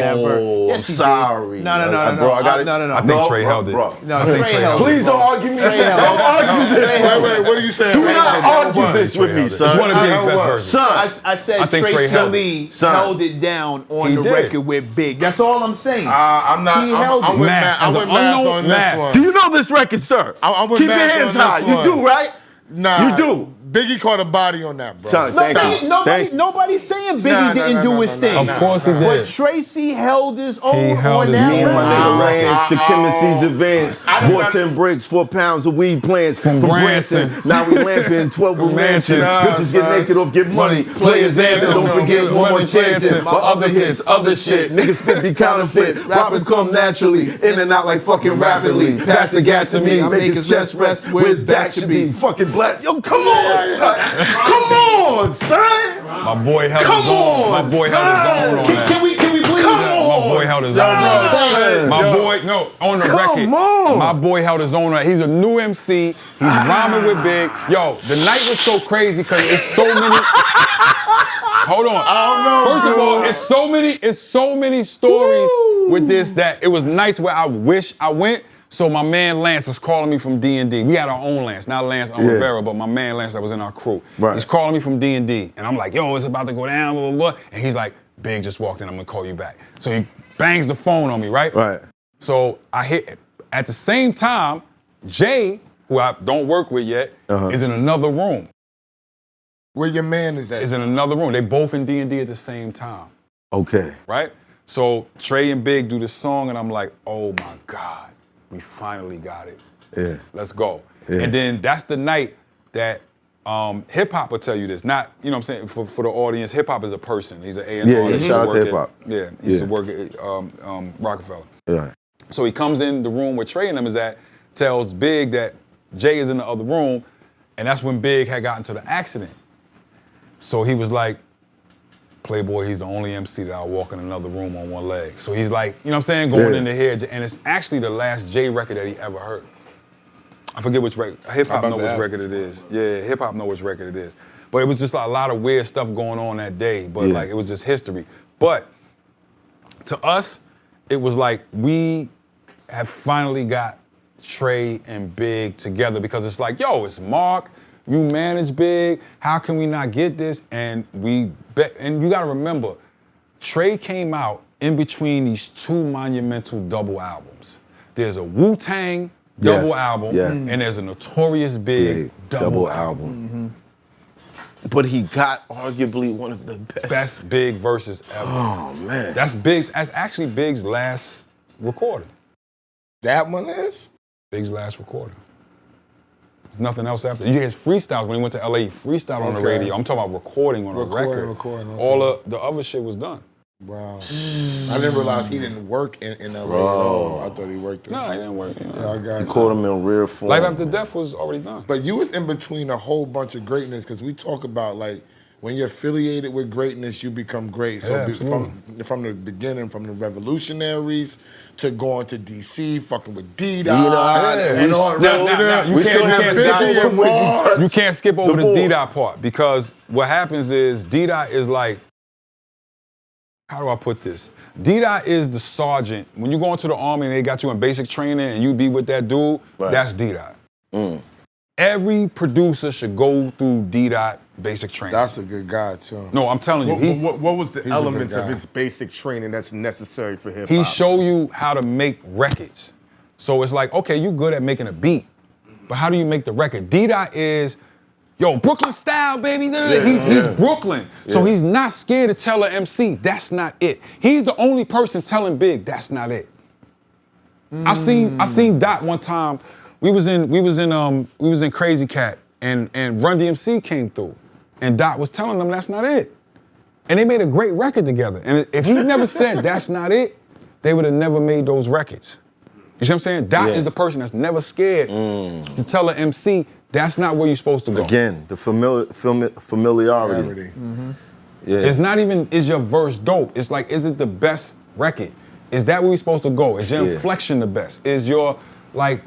Not just the lyrics. It's not just the lyrics. It's the genetic makeup of the entire record and the time period and just his personality where like Chucky, for me, was like the most talented person I ever been with. Chucky Thompson, right? Most talented person. He could play every instrument except for like wind instruments, like except for like horns and stuff. He played drums, he played basses, guitars, keyboards. Then you talking about the person that made Mary J. Blige's most important album. They did the whole shit. You know what I'm saying? Right. Not the whole thing, but I like thought he did the whole thing, no? But it's really him and Puff together with that second album that boosted Mary to like this level. You know what I'm saying? But that's all Chuck on his like, and he don't read a lick of music. That's crazy.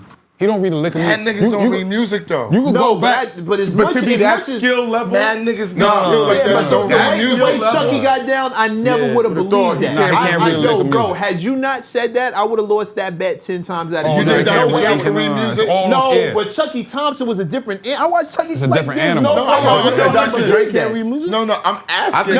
He's asking a question. No, I'm asking the question because I seen Chucky live. I think Chucky is a beast. I'm surprised Chucky couldn't read music. If you were to put a score, I'm with you, but I'm just saying there's a lot of people who don't read music. If you were to put a score in front of Chucky, that's not what he do. He listen. It's just naturally, and you could go all the way back to, there's a famous VHS tape called Go Go Live, right? And again, this is the DC thing. Right. He's playing the congos for Chuck Brown on Go Go Live. Wow. What? Yeah. This is, How old was he? he had to be like 17, 18. Wow. Wow. This is Some in the people 80s. just got it. He man. got it. Some He people just listened and he people played. just got And it. he's left-handed. So when I was string his guitars, they gotta get strung. No, there's no such thing as a left-handed guitar at the time. They sell them now. But I used to have to string his guitar upside down and backwards. Backwards. Wow. That's Troy Oliver. Troy Oliver had He strings his guitar upside down and backwards. Because he's So, left-handed. oh yeah, he was back. He was left. Like the whole thing was backwards. So he would string it and be like upside down and backwards. And I'll be sitting there. Me and Chuck would be blowing an L or whatever. And he'd fall asleep, and the beat's still playing or whatever. He'd just wake up and just go, and it'd be what it is. Boom. Bang bang. Yeah, he was the illest. But not only that, he's the nicest person I ever met, the illest musician I ever met, and he's my training on, after all of this go down, right? After the Nonchalant, Trey record, now it's 98, 99. Have you touched the board yet? Yeah, this is where I'm getting to the board. Okay. So Nonchalant is getting to her second album. Nonchalant introduces me to Chucky Thompson because now it's a second album. I go to school, I take the money that I get from doing all of this stuff with her, go to engineering school, right? So you left Howard? Yeah. Okay, That was a big decision. Just making sure That was so a you big left Howard. decision. What was your major? Communications and business. But you left when you did the tour? And 96 was supposed to be my graduating year, so I have a full, again, I got parents that everybody be like, oh, I'll fight my parents. No, I had a full conversation with my mother, my father, like, yo, I'm gonna leave school and I'm going on this tour. When it's weird, Mike Geronimo sat in the same seat and he was talking about like the impressions of somebody saying to him as a child, you ain't gonna be shit. Mine was the exact opposite. You're gonna be that deal. My father always pushed me. Yo, if you want to go do that, go try it. You could always fall back onto this. That's different. Yeah, That's different. My bro. mother was the That's yo. different, My bro. mother was the yo. You chasing the music. You know what I'm saying? You chasing this thing. You chasing that thing. My father was the one that was like, yo, go get it. So they was always pushing. Fucking dope as You shit. wouldn't think that the accountant would be the one to push Yeah, you toward. no, that's what I'm thinking too. Because he seems formal, right? You know why? I see that. Because my father, if he didn't blow his knee out, he could have been in the NBA. There it is. There it is. Interesting. There we go. That's where you get the There we hype go. from? That's what If you he get didn't that. blow it, yeah. And he understands chasing Chasing dreams. the dream. Chasing the There dream. it is. Right. That's it right I there. swear to you, bro. That's it right He there. gets chasing My dream. father, His dream got cut my short. father played with Dave Bing.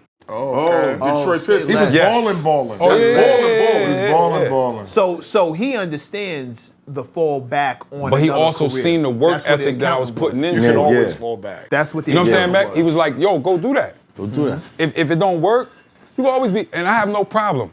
In my family, we work. He said, "I get a job." I'll be an engineer. I love working. Right, I love right. information. I have no problem getting a regular job. You know what I'm saying? But this was the thing I love. So he like, yo, go follow that. But what I'm saying is I got to a point where now I pay for the engineering school, I go to school. Nonchalant's second album come, it got shelved by MCA, but we created it. You know what I'm saying? She introduces me to Chucky. Chucky looks at me and he's like, oh, I need you. For the engineer. For the engineering part. Got you. What did you do to make it? Yeah, when did you Now, get? when we in there working, he like, yo, it's a young black dude that's like 20-something years old that know what he doing. Game over. He pulled me. And he was like, yo, he took me to New York. Everything that he was doing with Bad Boy, he was like sitting with Tony Maserati and learn everything he knows. Tony Mazzo. You sat with Tony? That was my OG. What Your did you training do? Wait. lessons. Wow. I feel like we skipped something. What He did you about- do to impress Chucky Thompson? Did you mix Shalon's It record? was just the way we was working. It was the way we was working. He was looking at me like, yo, he know everything. He know the boards. He know like how to get the right sound. And then he's listening to what I'm doing with the record. I mean, did he understand that you understood signal flow? Oh, it was How bigger. to It was connect bigger the- than that. It was bigger. bigger Let than me that. tell you. Okay. Let me He's tell you. an ex-DJ at this Not time. only that, this man, like, we got to a point where I'm working at Chuck Life, right? Because you gotta remember, all the Bad Boy producers, now they the biggest thing in the world. The The Hitman is doing everything, right? So D-Dot is going, he doing Crazy Cat, right? Chucky is doing Chuck Life. Like everybody was breaking off doing their own thing because, yo, bro, I used to walk in the Bad Boy and it'd be a white board right there. And it'd be 30 songs on there. And every one of them joints, if you land that, that's $50,000. I watched Chucky make $150,000 in one day just by doing 3 remixes. Wow. The money was like that back It then. was different. Yeah. We was telling people a like different niggas thing. was getting 70, 100 grand a beat, 50 a beat. You know what I'm saying? So Chucky pulls me, and he's like, yo, I need you to do everything for me for Chuck Life. But what Chuck was doing was bringing me to New York. We was in D.C., but he's like, yo, now you got to fly. Again, budgets was different back then. He's like, yo, you got to fly me and my engineer up here.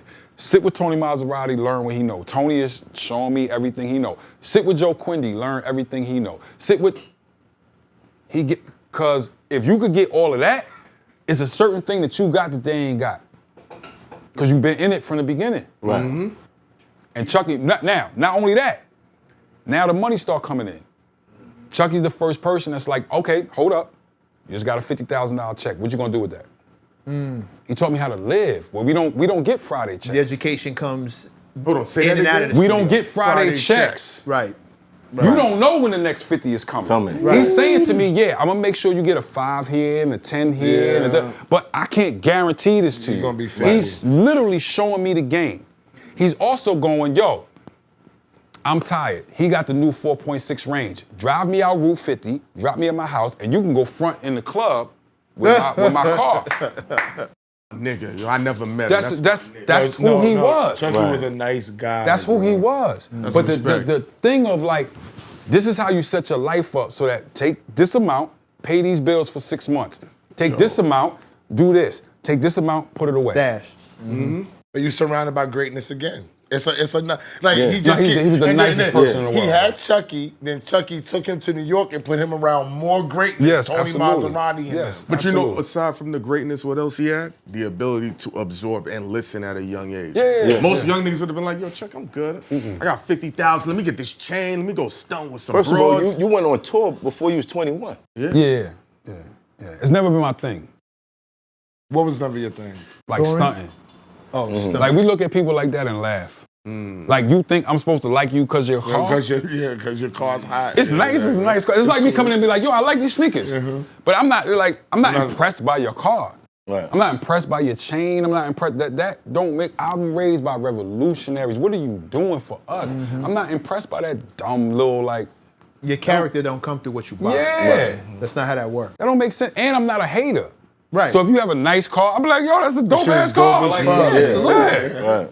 You know what I'm saying? But it doesn't define who you are as a person. You can still And be an we on asshole bigger, with a dope car. yeah, we on bigger Yeah. things. Right. You can be a jackass with a great car. Yeah. So then Chuck was also, too, the one that was like, I went to Chuck one day and I was just like, yo, I feel like I'm moving in a straight line. Plateauing. Yeah, I'm not moving up. I'm just doing this. And that's when I was like, I gotta go to New York. So you wanted to move to I wanted, New York. but again, it's in comfort. So I hit D-Dot. D-Dot, matter of fact, Smiles, my man Smiles, who road manages De La Soul and like a whole bunch of people. He was just like, yo, Smiles D-Dot need an engineer. And I was like, I'm there. And Chucky was the one, I remember it, like it was yesterday. It was my birthday in 99, February 99. I spent that in a club with Chuck. 24. And then I went to New York to work for D-Dot. And that's when we made the Mad Rapper album in 99. You was involved with the Mad Rapper shit too? So you gotta remember, I'm coming to New York now. I'm with another Howard dude, D-Dot's my guy. And these are all my friends. Like now, Tracy Lee is messing with D-Dot. We still making records. It's a bunch of, you know what I'm saying, Brooklyn dudes in there that I know. And it's two hitmen. Yeah, and it's two hitmen. Right. So I come over there. Jimmy Henchman was locked up at the time. Dot was taking over Jimmy Henchman's studio, you know what I'm saying, to do Crazy Cat. So I come up and work for D-Dot, right? So at that time, it's like, on that Crazy Cat album is Puff Daddy, Raekwon. 50 was up there? Now, How to How to Rob. Rob How to is Rob Rob gets is made on at the there. same time. Right.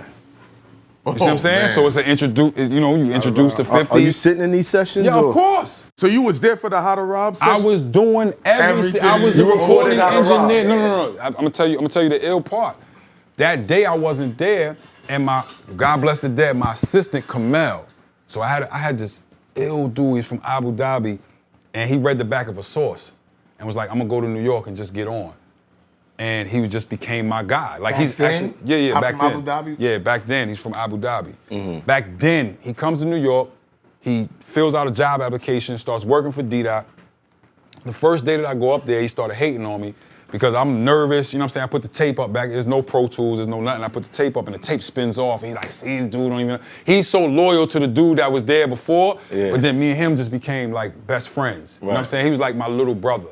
Right. Like just my and I took him when I left that to go over to Baseline. I took him with me. Okay. You know what I'm saying? Okay. Like he just became my little. But that time of being with Dot was like a training ground. So now I know Busta Rhymes. Now I know, you know what I'm saying? Everybody, 50 was in there, Beatnuts was in there, Raekwon is in there. Like, and you gotta remember Dot was doing the same thing that Puff was doing.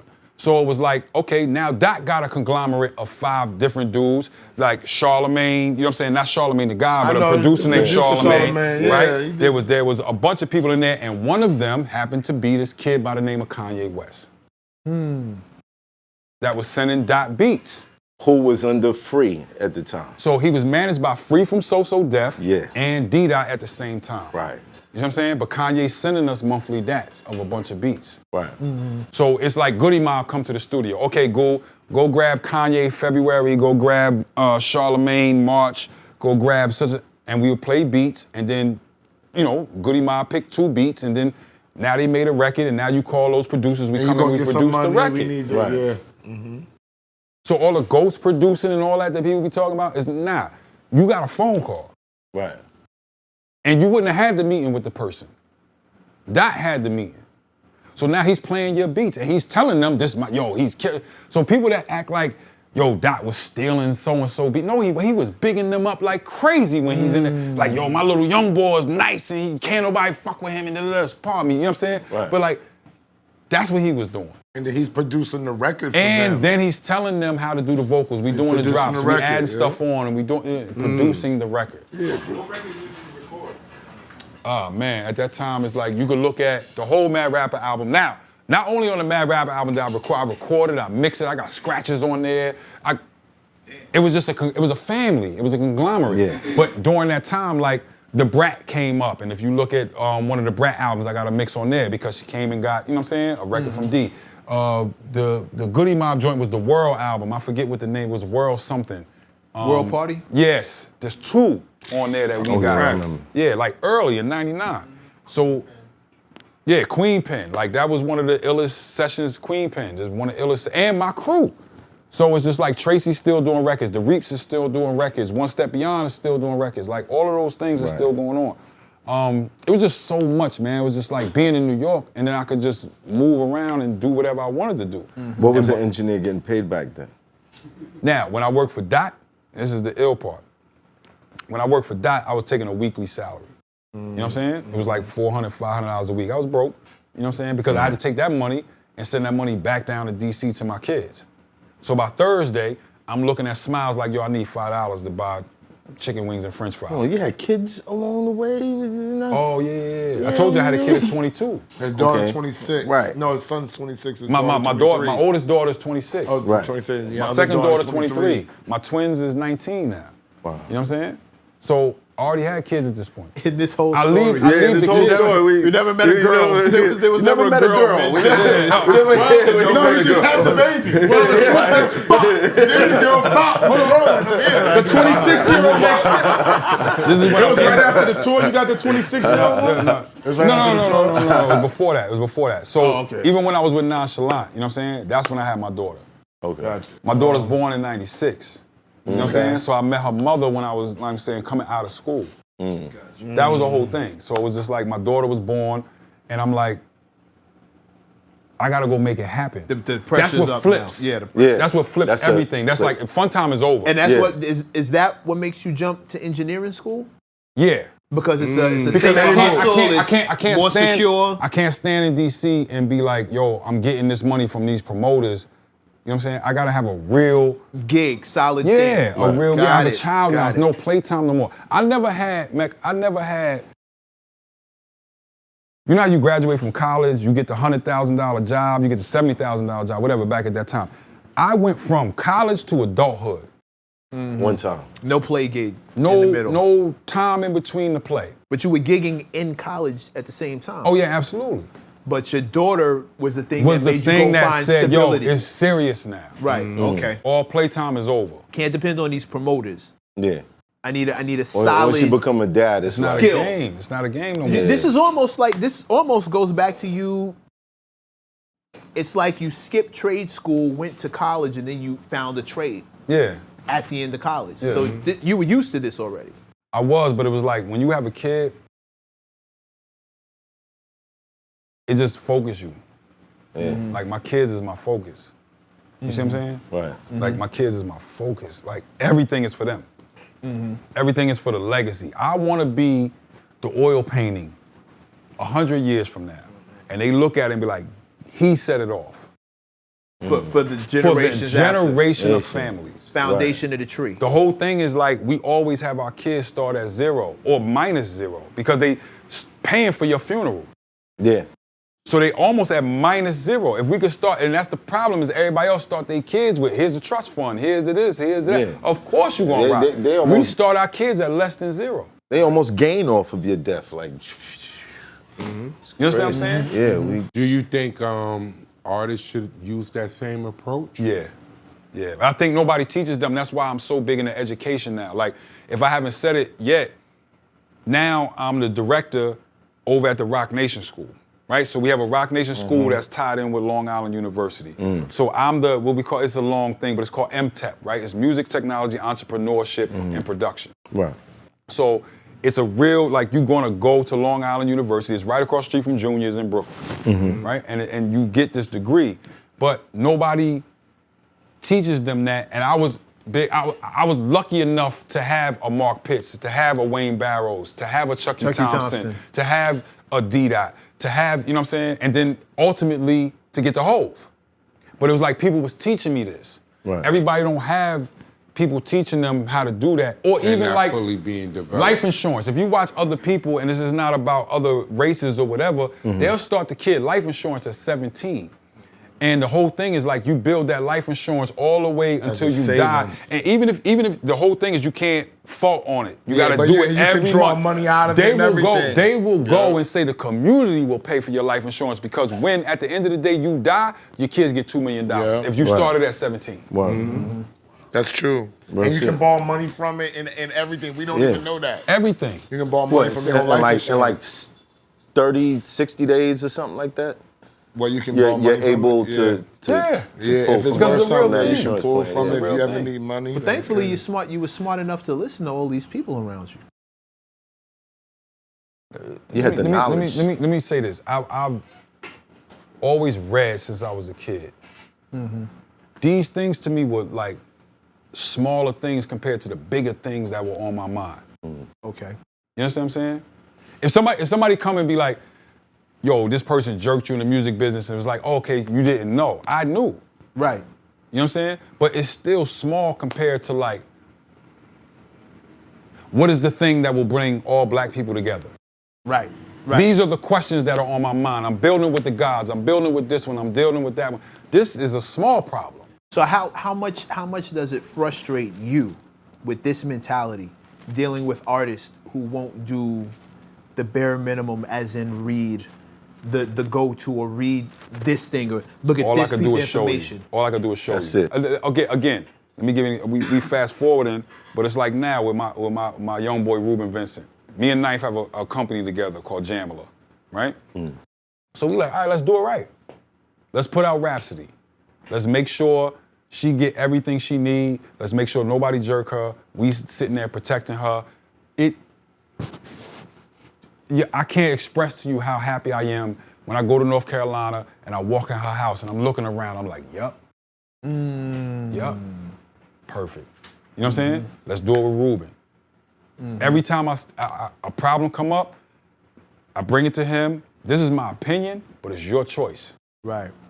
Here's the things, da-da-da-da. So every time somebody say, hey, yeah, we're gonna give you the, bruh, that's recoupable. But if you want to take the money, Yeah, go on it's and take it. on to you. You know what I'm saying? Right. Where everybody else would be like, yo, you about to sign the Rock Nation, you about to do, I said, you know what we're gonna do? First of all, I'm trying to fill in all the holes that everybody's saying there. There's no artist development no more. Ruben, come to LA with me for however long. Right. Live with me while we make this album. Right. When we get this contract, we not popping no champagne. We're gonna sit down here and read this entire thing. And any word that you don't understand, we have Google. We're gonna look it up. Right. It's not that difficult. It really ain't. So when this says perpetuity, that means forever. Oh, we know what that word means. That's the most key word in the music business. Perpetuity. Believe that. Today's word. That's the bruh. Not no 500 years. Perpetuity in there. But I like doing. Why? Again, this maybe it's part of it's from my father, because my father would look at the tax forms, and they'd be like, "This is too complex." My dad would be like, "Start. What's number one? Your name. Put your name. What's number two? Your address. Put your address. What's it? Break it down like that." That's how he filled out. My father loved tax and tax forms, and to other people, it's like, "Yo, this is too much," and he would revel in it, and he'd be like, "Nope, hold on, that ain't." You know what I'm saying? That changed last year. Right. I love that. Right. Give me the paperwork. I'm gonna read the whole thing. But you gotta get an artist who's willing to sit down with you and do it. Absolutely, because they want the glitz and the glamour, and I'm like, yo, the glitz and the glamour will come, but But it's real, on the other side of this work that you need. but this it is takes where you some get the time. money at. It Right. takes some time too, right? Dude? Yeah, Like you might want them to learn fast. I hate how they talk about artists. I But- hate No, that I just shit, want him to bro. learn, period. No, but you gotta give it time. But you gotta give them time. They gotta master their craft first. I hate the way these niggas talk about If you've been through it bro. before, don't hate play that shit. holier than thou. When I first got the money, you. I was messing it up. Exactly. No, mean it wasn't that bad, but I'm walking through the mall with beans and bleak, and I got it, so I'm gonna buy a $5,000, you know what I'm saying? What was popping back then? The Tech Marines. Yeah. I'm gonna buy one of those. I didn't need it. Hold on. I'm going downtown Newark at least 3 times a week, buying a $300 jersey, and then it's over. Yeah, you wear it one Can't even time. sell them. Right. It's over. You see what I'm saying? What Yeah, you're hearing from me is not a judgment. Yeah. What you're hearing from me is an observation. You dig what I mean? I've seen situations get messed up worse than just financial. Right. I've seen dudes go to jail. Oh, yeah, absolutely. Because they couldn't. Okay. You dig what I'm saying? Like, Absolutely. I'm not even Absolutely. talking about blowing some money on something Oh, you yeah. didn't Okay. need. Yeah. That's Yeah. human. Yeah. I do that. I'm not mad at no one who. I'm talking about information readily available. Yes. That for whatever reason, whether it be arrogance, entitlement, obnoxiousness, you refuse to take in. Can I just say this? I hate both of y'all. Can I say this? I hate both of y'all. You don't Listen, I hate both of y'all. 'Cause I don't get no advice or information from neither one of y'all. If I'm This managing, is crazy. listen, if I'm This managing is math, crazy, right, bro. I don't want math thinking about the business Bro. right away. I want math honing his craft, which is what he wants to do. Yeah, but and it's then still, learn the business along the way. It's a bunch of ways you could do it, and this is the breakdown again for the audience, right? If he's managing math, right, all the paperwork, he reads the paperwork. What's to say he can't give math the bullet points in 10 seconds? Hold on. No, I'm listening. Here's the Go other ahead, go part. ahead. Here's the other part. Let's say, Let's say, stop. These guys do not have music. I come in here, play my music, they be like, I'm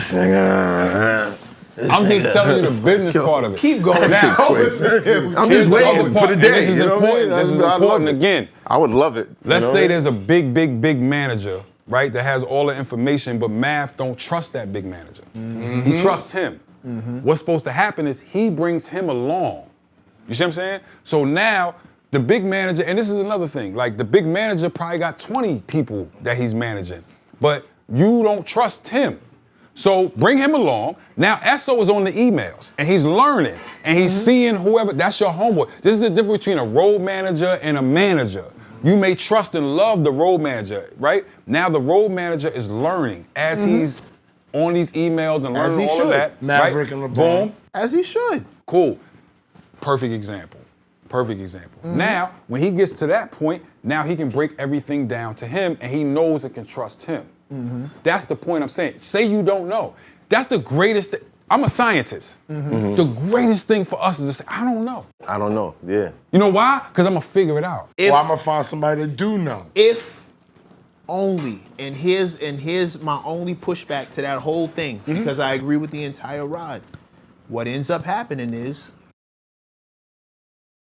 a kid will look me in the face and tell me, you don't know what you're talking about. You know why? I get it. Hold on, We're talking about me, though. I'm We're not talking talking about- about I'm me. not talking You're about just you. using me as an example. Yeah, but okay, Let's stop. right on that note. Let's just stop. Let's Right just on stop. that This note. is gonna get crazy. Math will look at. And let's use math as an example. So because of, and when again, the reason why this doesn't play all the way out is because math is a grown man. I'm talking about We're not using math, we're just using them as an example. I'm talking about younger artists who, and here's part of the issue. An artist that you've worked with has helped, and no disrespect, but the mentality that he's put out there has helped to poison the well in such a way that it makes it super difficult. Why to do you deal say with that? We're gonna go back to that. I thought Bigger was gonna say that, and I was gonna have to. Bigger was gonna have a conversation. So we'll have that conversation.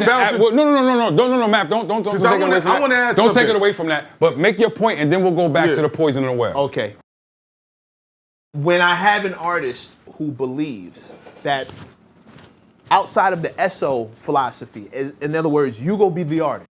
I'm gonna handle the business. I'm gonna give you the bullet points, and we'll meet in the middle. You have an artist who'll look you in the face and say, "Nah," because I should be able to do all of the above.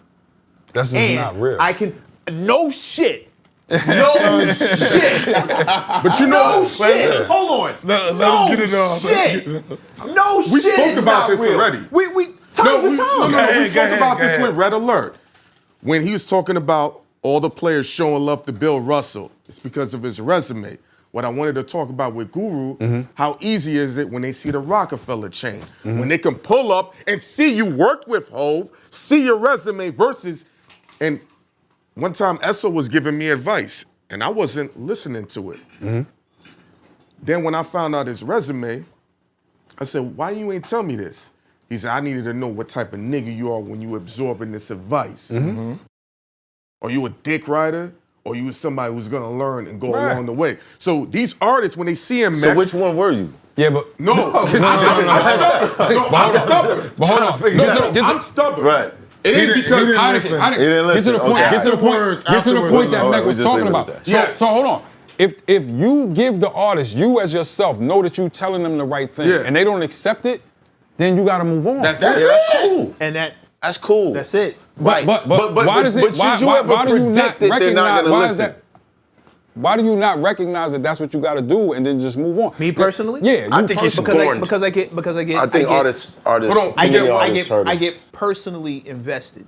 Right. I get personally invested. Okay. I believe in this kid. I Is that your believe success in this mechanism? one. Say it again. Is that your success mechanism? What? No, to be no. successful? Because if I was using cold hard logic, I'd leave them where they stood. What you talking about is the entitlement that this generation feels as though that they deserve. Because someone will look me in the face, and even in the presence of a young guru with a chain on, they'll say, well, why does my chain have anything to do with? It's not the chain, it's the word. No. They'll look at But me. the chain is the symbolism of the word. They'll look at me right. and say, "Yo, how long ago was that?"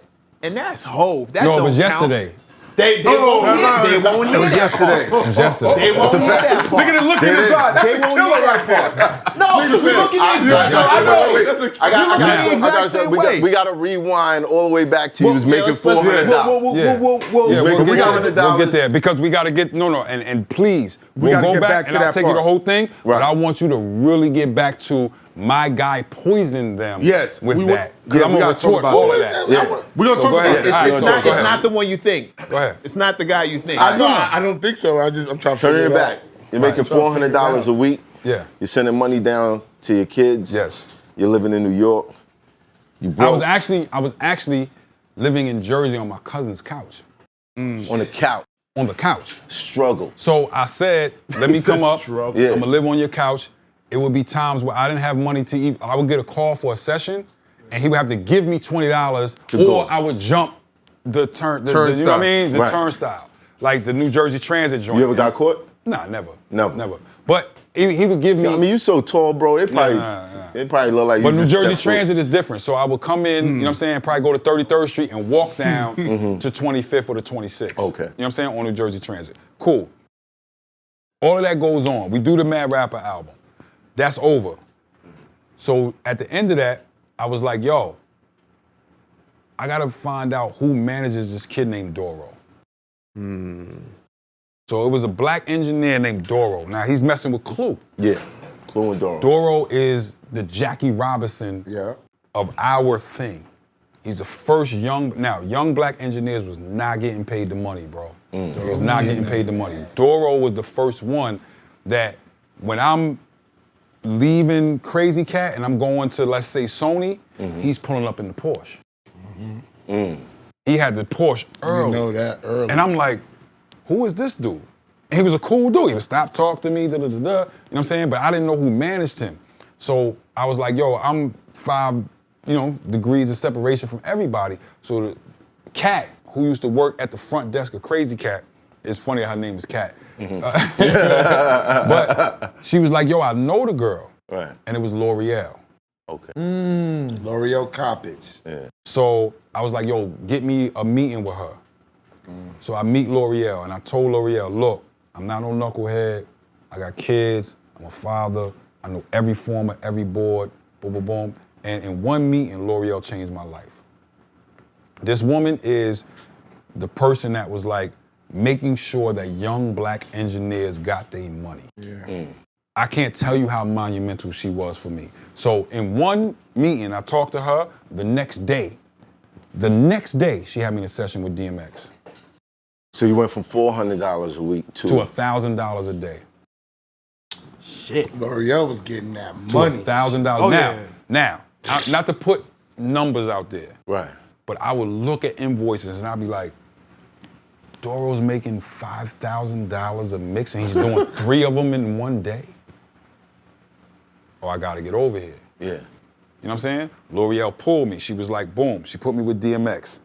What she was doing was like making sure that all the young black engineers was getting their money, and she upped it. She upped all of our money when people wasn't paying us. It was me, Doro, and I'm the last, so put me last. It was Doro. It was Brian. It was Brian Viala. Pat Viala. It was Brian Stanley.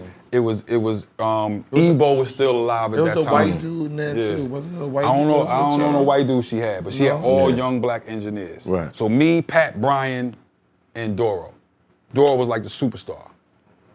You know what I'm saying? Right. So cool. It was one day where I think either Pat or Brian couldn't make it to a session. I think they was, something happened, And she's like, yo, you gotta go do this session with this kid named Memphis Bleek. I go over there, do this session with Memphis Bleek. Me and Bleek just become like this. Because when What I'm in song this, was it? Oh shit, it's on the second album. It's the first day I met Just Blaze. I remember Just was in the session. Again, my cousin Tariq wasn't there, but I called him and I was like, yo, it's this kid named Just Blaze, he's incredible. And Jay happened to stop by. I can't remember exactly what record we was working on. That was the first day you met Jay also. Yeah, That first was day I the met Round Jay. Here record, that album with No, Round that Here? was later the album on. That's before that. Before Round Here, that. okay. This is Bleak's second album, The Understanding. The Understanding. The Understanding. And Yeah, Round Here was on that, right? No, that was the third album. No, it was That the was third the album. third Third I album. thought Round Here We'll was get on there. that one We'll get too. there, but that was the Okay. third album because the point I'm gonna make with Round Here was that Bleak was the one who kept our crew in touch with the South. Yeah, with Bleak, T.I. Bleak, and Bleak Trick Daddy, loved that was all mega. Southern music. Right. Yeah. You know what I'm saying? T.I. wasn't that big at the time. And you know what I'm saying? Like Bleak was always the one that was on the South. Right. But it was just like, I don't know, when you meet your friends, I don't know what that thing is, but it was just Click. like, I corrected him. You know what I'm saying? I was like, yo, was you could do counting this. Memphis bars. You could do this better. And he was like, yo, he's correcting me. I was like, yeah, you could take the thes out, take the its out, and it'll flow better. Better. You know what I'm saying? Right. It's what people call vocal production, but it's just what I do with my crew. Right. Like, take these couple little words out and it'll make it flow better. And then Bleak was like, I need him back. And then me and him to this day been like this. Like, I would die for Bleak. Like, that's my guy. Shout out to Bleak. Yeah, he's the reason that brought me in. So we working on Bleak's, The Understanding, and then there's this thing where they like, Jay comes over that day, and people forget, like, Jay's the head of the label along with Dame. So and especially Bleak, you know what I'm saying? He's coming to check on what Bleak's doing. So he was like, Bleak got done early, Just was there, and Jay was like, is my reel here? I was like, what's real? He was like, this other song I was working on, you know what I'm saying, the other day. So he's like, nah, put my reel up. And it ended up being Stick to the Script. And he was just like, put my reel up. This is when Dynasty is being, you know what I'm saying, like sort of formulated. Right. He was like, put my reel up. And that's the first time I ever recorded Jay. So Jay was like, yo, we building the studio. You know what I'm saying? Me and my man is building the studio on 26th Street. Like, come down there and mess with us. And we gonna focus everything. Hold Rock on. the mic, right? We need the Not details. baseline. Did he write it? Jay? Yeah. No. I've never seen him write. The only time I've ever seen Jay write a thing down was for another art. When he's writing a rhyme for another artist. And most of the time he don't write those down either. He'll just go in and vocal it. Right. But it was one time I've seen him write it down, like give it to the artist to say. But I've never seen him write his own lyrics down. Never. Okay. Never. Stick to the script. Was Siegel there? Siegel wasn't there. I didn't meet Siegel till later. And like, my relationship with Siegel started at Baseline. You gotta understand, me and Siegel from Philly. I'm from Delaware. We relatively the same age. Right. When I meet Siegel, it's just like, oh man, it's like alike. Yeah. Siegel, I think, took a liking to me because I could stay up all night. So Siegel wasn't the type to be like, I'm gonna be working 5 days a week. Siegel would come up from Philly, he'd spend 4 days in the studio, he'd mash out, make 6 records, go home, live life, have something else to talk about, And then come back. Right. Whereas like me, Just, hip hop, Bleak, we was everyday baseline dudes. You know what I'm saying? So that's what, but Siegel's, just the things that he talks about, it just like, with no union and no benefits, no dental plan, I can't eat off no 100 grand. I got cavities that need filling. You can't feed a nigga peanut chews, so put your feet up in the shoes. You lack of green to give it blues, a sip of purple making, he's telling our life. How hard it is to live in this thing with no union and no benefits. I ain't got, when you got the money and your kids is trying to go to school and they like, what's your health care? I don't have no health care. I got the money to pay for it if something happens. But the normal things with no union and no benefits, no dental plan, I can't eat off no 100 grand. 100 grand is a candy bar. But it's also saying $100,000 ain't nothing to me because I got all these holes I gotta fill up. Fire. Well, I got cavities did you that realize ain't that you filling. was in the midst of greatness? Or did All the you time. realize it later? No, all the time. all the time. Was that pressure? Nah, it wasn't pressure. It was fun. Excitement. It was exciting. It was just like, this is the again, it's not an arrogant thing, but it's just like, if Rockefeller is on one corner of Def Jam and Murder Inc. is on another corner. I used to love to be like, yo, y'all ain't gonna believe what we did last night. And I would go to the only time I would go to office is when we did a record, and I would just play it loud. And be like, look at Murder Inc. side and be like, what y'all got? I love it. I love it. I love You it. know what I'm saying? Competition is what made Def Jam, no. no, the people that have been on this show that explain to you what Def Jam felt like When we back talked about then, smoking weed in there, it was a bruh, party. it was a incredible party. because it was Mike like Geronimo the talked about- everybody executives was talked about on it. one level. Yeah. We was on another floor. We was on what, 18 at first, or was it 19? I forget the floor. I forget Because the they floor moved it, numbers. because remember when they moved niggas? Because it was too much weed, they had to move niggas. But they out would the let way. the security guards would let us rock. Yeah. They never said it's Redman doing that. It's you know what I'm saying. They would let us rock, and we were just playing, and it was the greatest competition ever. Is this when did Chaining Day happen? When were you officially Rockefeller? You over here working with Memphis Bleak.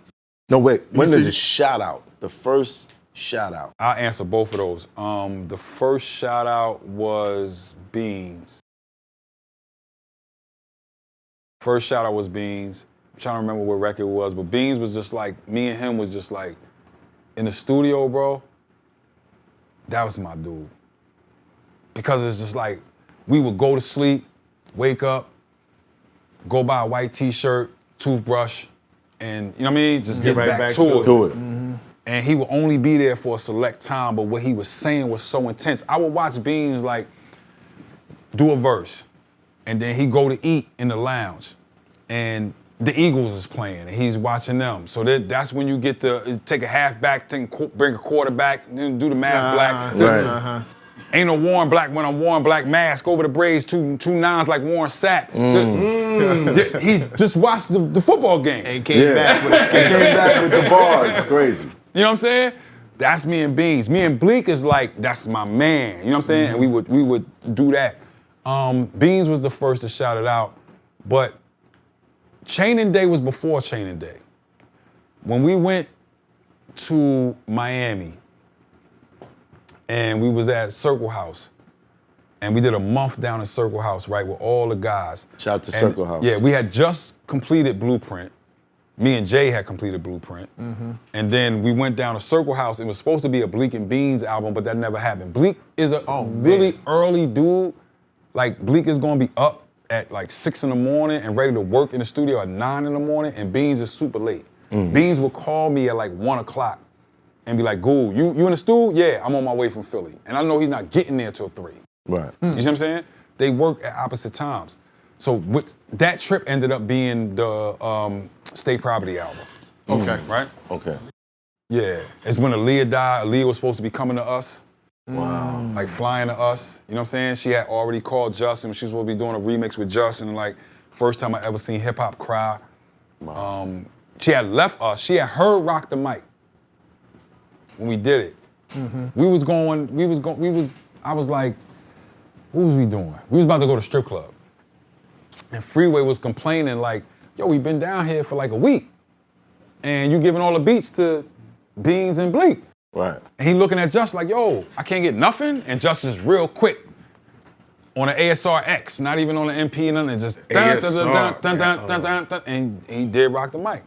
Just like, how long it took? 5 minutes? Nah, a little longer. No, I mean like 10 minutes maybe. But we was going out to the club, and Free was complaining, and then it was like that's what was going on. But Aaliyah had heard rock the mic, and she made a point to say something to hip hop, and was like, "That's the one."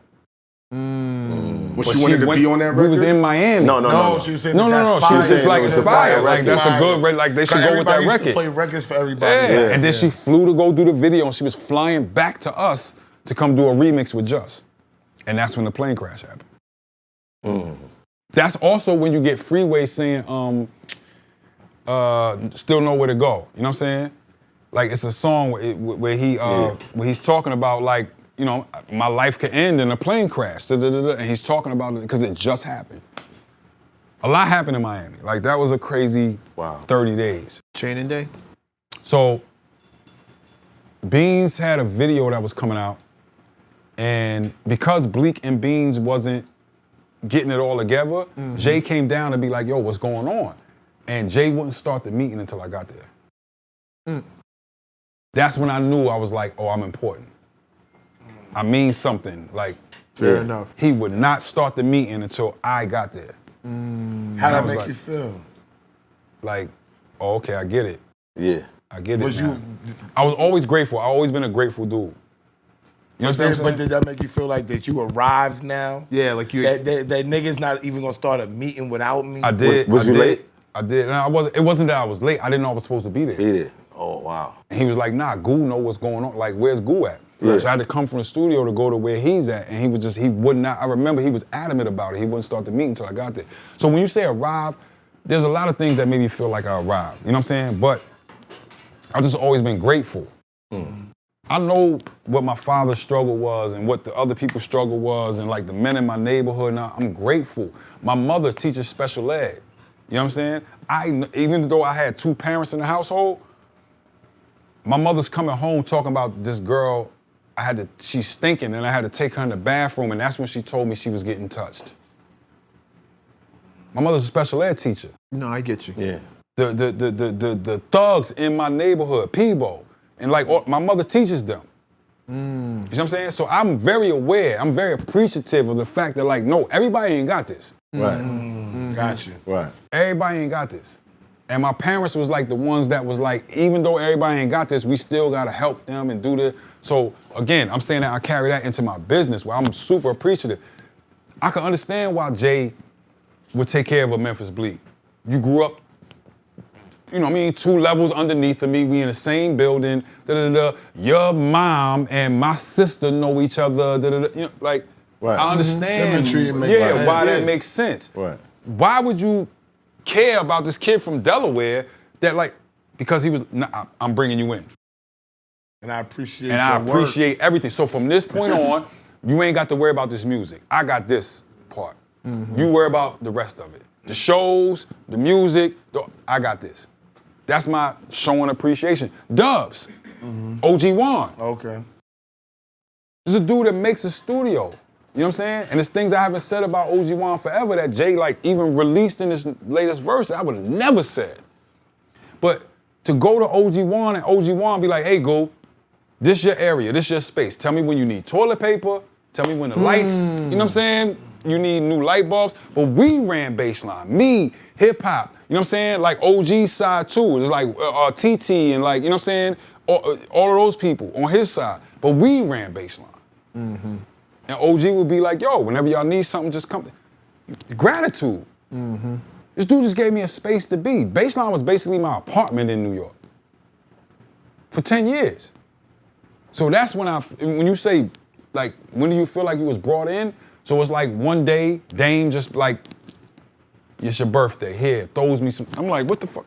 And he throws it to me and it's a chain. Just on a random The day. small one, my small chain came from Dame. Then another time, Jay's like, yo, come to the crib.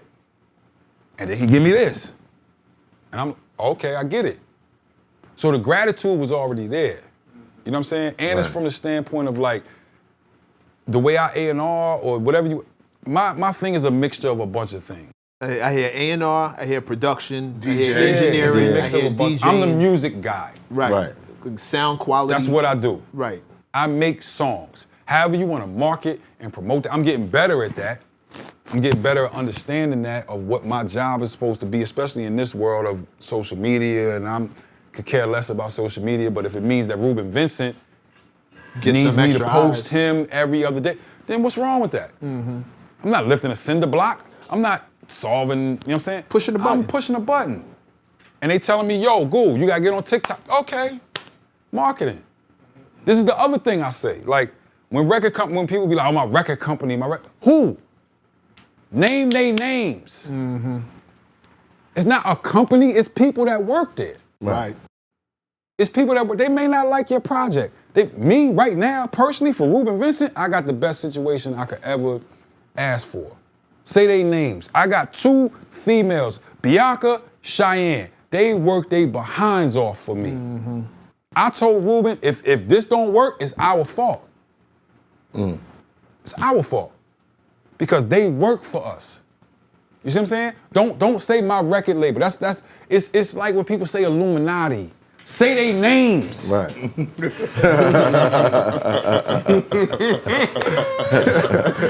Say the name.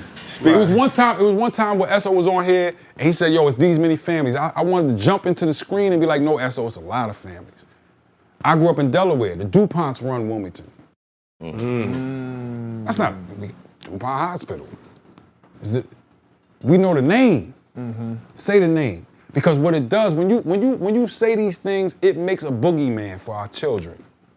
Right. They can't fight the Illuminati. Or the imaginary days. No, but you allow them To have a target. No, they mythologize. You're not saying the name. They mythologize. You making a boogeyman. No, I understand. They can't fight the boogeyman. But if you say a name, they can fight that family. Yeah, that's what I'm saying, a target. Yes. Now they have a line of sight who they're going for. And when you start to look at them, you physically, like look at them, like, oh, this Fuck this nigga. Yeah. Exactly. Exactly. You see what I'm saying? Don't You knock down the myth. Don't mystify them. Can I ask a math style question real quick? Yeah, real quick. What was the occasion that had Dame toss you the first chain?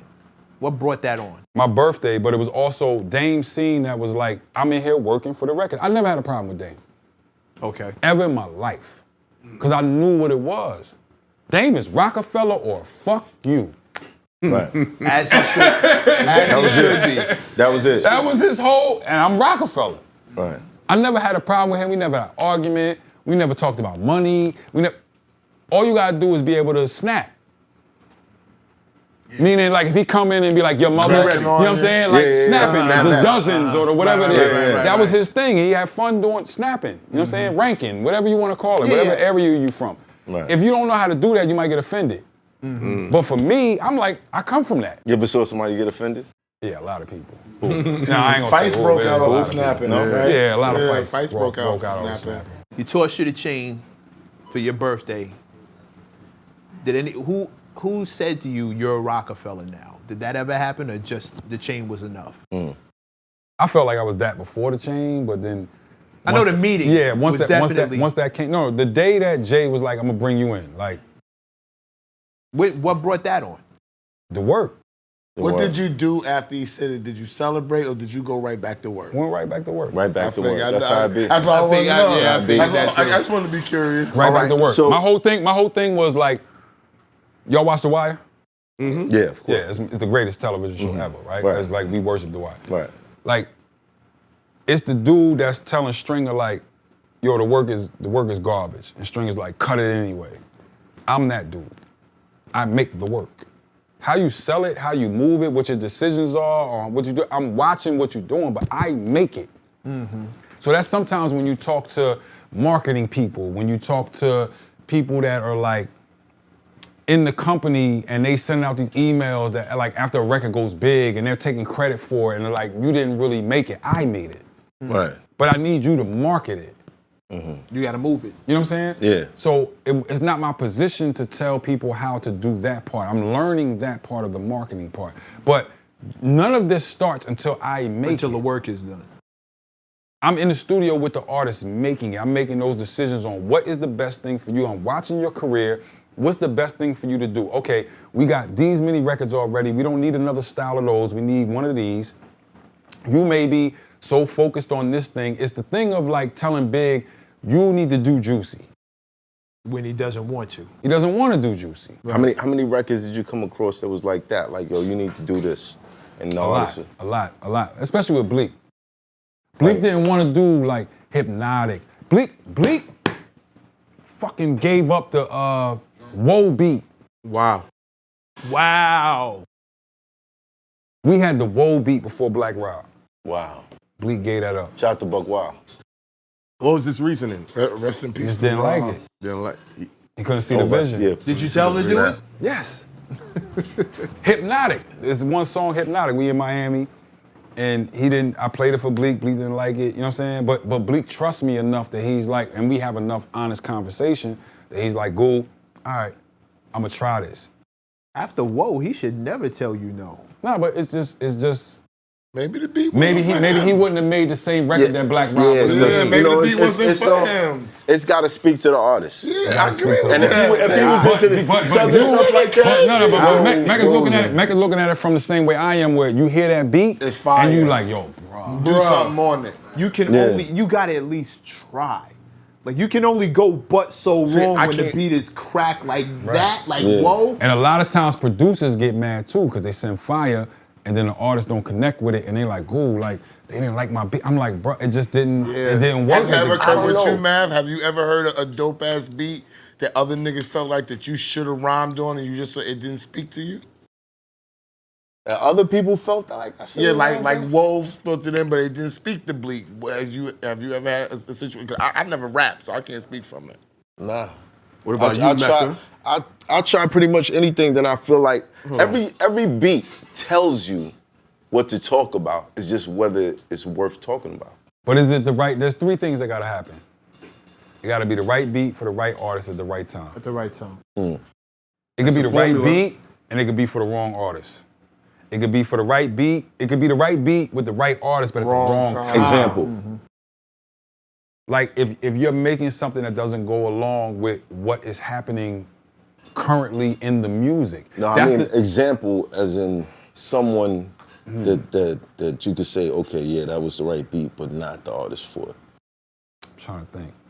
I don't know, because I ain't got a whole lot of losses with that. And those don't really make it through. Or who dropped something at the wrong time that you think could have that's been plenty dope. of people. Like if music start changing and you don't change with the music, you know what I'm saying? That's the wrong time. Speaking of the wrong time, you said you was in Circle House working on state property. Were you disappointed that I feel like a lot of the releases that was coming out after that kind of got swallowed up in the whole 50 Cent wave? Now, here's the incredible point. State property comes out, it does what it does. We got Rock the Mic off of there, we got a whole bunch of things. There's a point where Jay walks in the studio, and it was just so happened that everybody was in the studio at the same. I think we were working on Blueprint too. Right. Because after we did Blueprint drops September 11th when the towers fall. 9/11. We was all in Miami. Me and Just was in the studio and was like, how are we getting back to New York? And it was just bananas. Yeah, you know what I'm saying? It was yeah. bananas. The phones was all, shout out to Circle House and the BB. Jay dropped that day. Boom. We start working on Blueprint 2, and that's when like everybody was like in the studio a lot during that time. Right. And Jay walked in the studio, he said it before, but I'm telling you how impactful it was. He walked in the studio and he was like, yo, this dude 50, y'all gonna have to deal with him in the next couple months. He said it to the whole crew.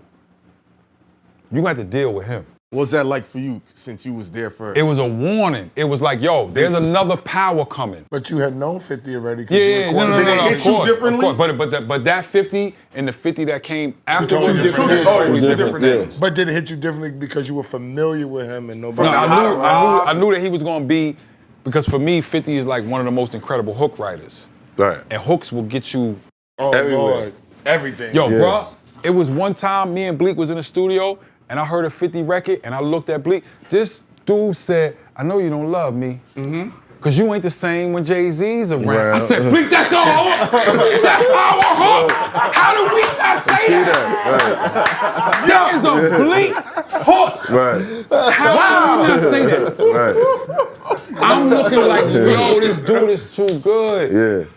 I love Fifth. Right. You know what I'm saying? And when he did, like, it's just those things. But Jay acknowledged it early. He was like, y'all gonna have to deal with this dude. He's coming.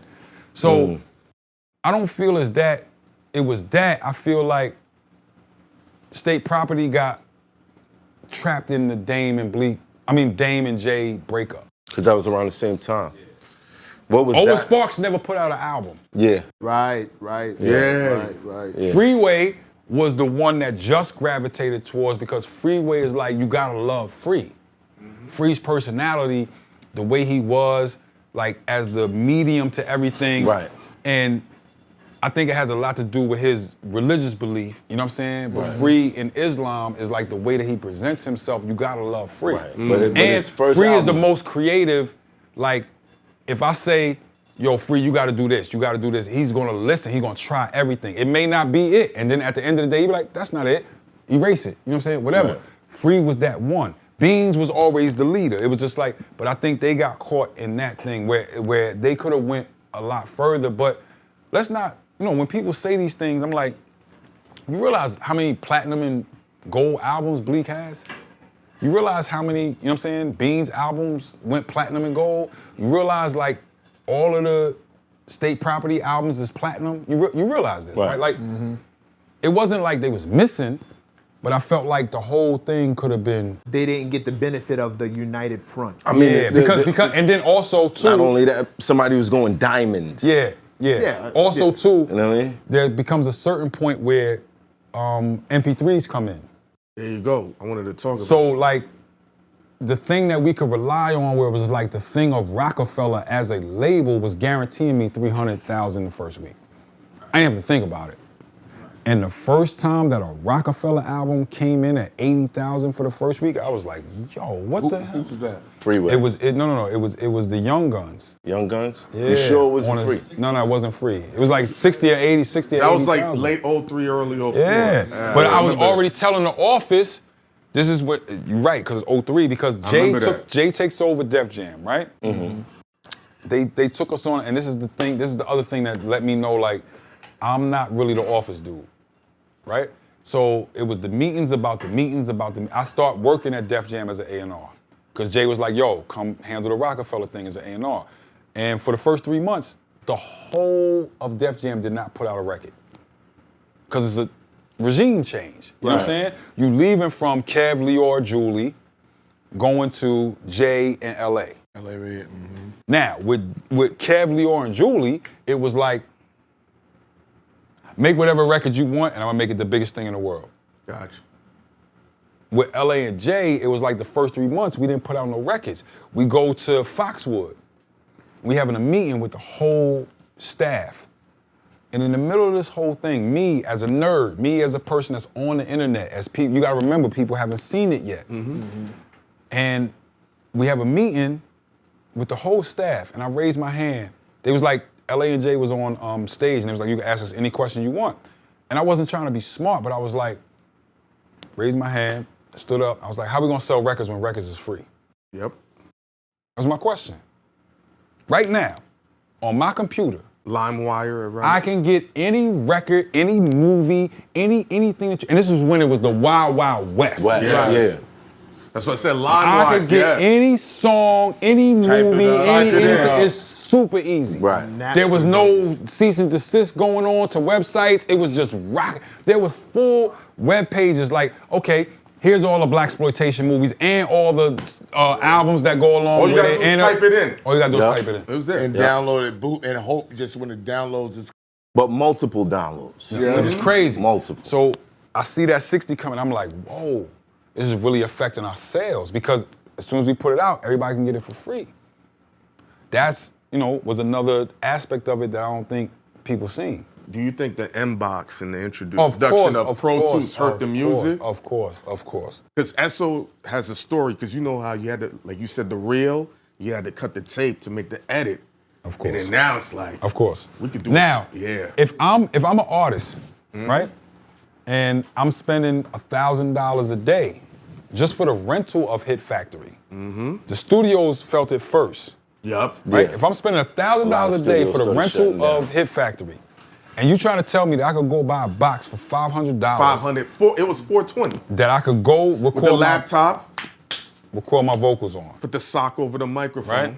What it did was it destroyed the studio business Yes, it in did. New York City. It did. It destroyed the quality of it. It destroyed the community that we had. That it built, Because right. if I'm on 50th and US Sony, We and I'm walking over. we everybody coming over. we're coming I got through. some shit to play. You better have some beats over there. yeah. It Once I destroyed play the you this community. shit, I need some beats. You know what I'm saying? It destroyed the community. Now people at home by themselves. Then it's like, okay, I'm gonna tell you about me, just my personal example. I go on a meeting for Def Jam. LA and Jay look at me, and I look at my budget, and Bleak is at like 1.3 million. And LA, I give LA his props all day, because he's a straight shooter with me. I've never had no problem. He's a straight shooter with me. Goo, how I'm getting my money back? I spent $1.3 million. I said, Bleak, we are not going to no studios. You coming to North, and you coming to my house. And we about to finish this album at my house. Right. Because we can't spend no more money on studio. It's not just the studio time. It's the amount of food you eat. It's the Cost, all of it. Right. You might end up spending $3,000 in a day and do nothing. Because back then, artists would go to the studio to write. What if they didn't come up with it that day? Right out the window. That was the point. So the M boxes is like, it destroyed the studio business, but it also removed us from quality control. Right. You see what I'm saying? Right. Now they can come back with whatever. That's when MECC say the music doesn't hit the same now. It's so, accessible. Yeah. Speed comes out fast. I do want to rewind a little bit. Because we skipped Jay and Dame. Yeah, the Jay and We Dame skipped the thing. split. You being the engineer and being in the studio with all these artists, what were the rumblings like? Who was indecisive on what side they was gonna go to? How was it decided? I never seen a let me choose a side. Yeah, he said he chose a side. He did, but you gotta remember too, I'm at Baseline. Yeah. And to be specific, I'm gonna get all the way to your point. Ye was very rare at Baseline. Ye would send beats in. You know what I'm saying? I may count 10, at the maximum 15 times that I seen Ye at Baseline. Over your 10 years? Yes. Because he would send beats in. And then when we were working on a record, that's his specific record, he would come and, produce the record. Be in there with Jay, track out, but also Ye would produce. You know what I'm saying? He's sitting there when we making the Black album, he it's gonna be this breakdown part, and then my dude is gonna say, Hova. He's producing the record. But I never see, this is another part that people they exaggerate. When Jay, Dane, and Biggs had their meetings, they would go in the B room. Them three would talk about whatever they talk. And it's not like they came out and was like, here's what the meeting was about. Right. Right. They never did that. It was just, they had their discussions, they figured out what they was doing. I know personally, you know what I'm saying? My loyalty is to Dane. My loyalty is to Jay. Right. So it's just that's who I'm gonna roll with. It's not that I have a problem with Dame, it's just that Jay is my guy. He brought you on. Right. Yeah, it's my guy. And Bleak, and you know what I'm saying? I don't know why people feel like they can speak on something that they wasn't there for. Right. There's a lot of auxiliary people that be speaking on this that's it's not your business. Right. Whatever is between them, that's between them. It's not your business, bro. But what was it like for the artists at that? It was tough. It was tough because then they have to figure out where am I gonna go? It was tough. You don't want to pick the wrong side. It's not even about picking the wrong side. It was they already feel a certain type way about the thing that I came in with is gonna be different. But it's just if Jay is taking over Def Jam, then you know what I'm saying? Then that's what it is. Right. So I don't know. I can't speak for them personally, but for me, I just don't like when people add on things that you wasn't in those meetings, bro. What specific? I seen a lot of people talk on Dame and Jay and Biggs and bro, you are auxiliary. I seen people on this show talk about them and was bro, you are an auxiliary person. You wasn't there in the middle. Nobody can talk except for them three people. Right. If you not one of them three people, stop talking. That's that's when people ask me to speak for J Mon. And it's as much as y'all be together, if somebody come to ESSO and be what does HYNAKEN think about? You gotta ask HYNAKEN. That's what I said. I be talking mad. Talk to them niggas. I have no idea. And they be no, that's your man. You're supposed to know what And the funny part is he said that before. I say that. I say it to everybody. I be talk to them. Ask him. I don't know. Listen, you know what I'm saying? Man, we just got on a three-way I got it on call. camera. Yeah, it's on camera. I said And then people will have an opinion about this and that, and I'll be bro, you wasn't there. And what makes it bad is you was affiliated, so people think that your opinion is valid. Has some weight. And then the internet will run with your opinion, and you'll say, "Oh, this happened and that." You don't know. You don't really know. How you gonna speak to Cisco Jay? Rosario? Who? Cisco Rosario. Is that the clip? No. Cisco was there. Okay. Cisco was there. Okay. You know what I'm saying? But even, I don't think Cisco went too far, but even Cisco, you know what I'm saying, to a certain degree was like, he said it. Jay was never really at the office. Where do you think the rumors come from? Because it's been so much It floating around becomes about because money people- and clothes and all this other Because things. people's people want to imagination. have something to say. Right. It's a sensational story, No, bro. people want an explanation. Bro, it was just a verse that was put out. And now, all I said was, after this verse, my tweet was, after this verse, I don't want to have the conversation no more. Come on. And people already said, yeah. Before we get to this verse, let's take a 5-minute break. I knew Because you it's was about to start. It's about to start. It's Hoffa. Trapper turn smack rapper. Only smack rapper that you know is smack rappers. Got bars I can hang with the backpackers. Trap star, I don't hang with the backpackers. I'm in the hood with the work you heard. Making fiends leave earth you heard. Got your baby mama thirst you heard. Feel the flow, nigga, throw it in reverse. This the wave you need to surf you heard.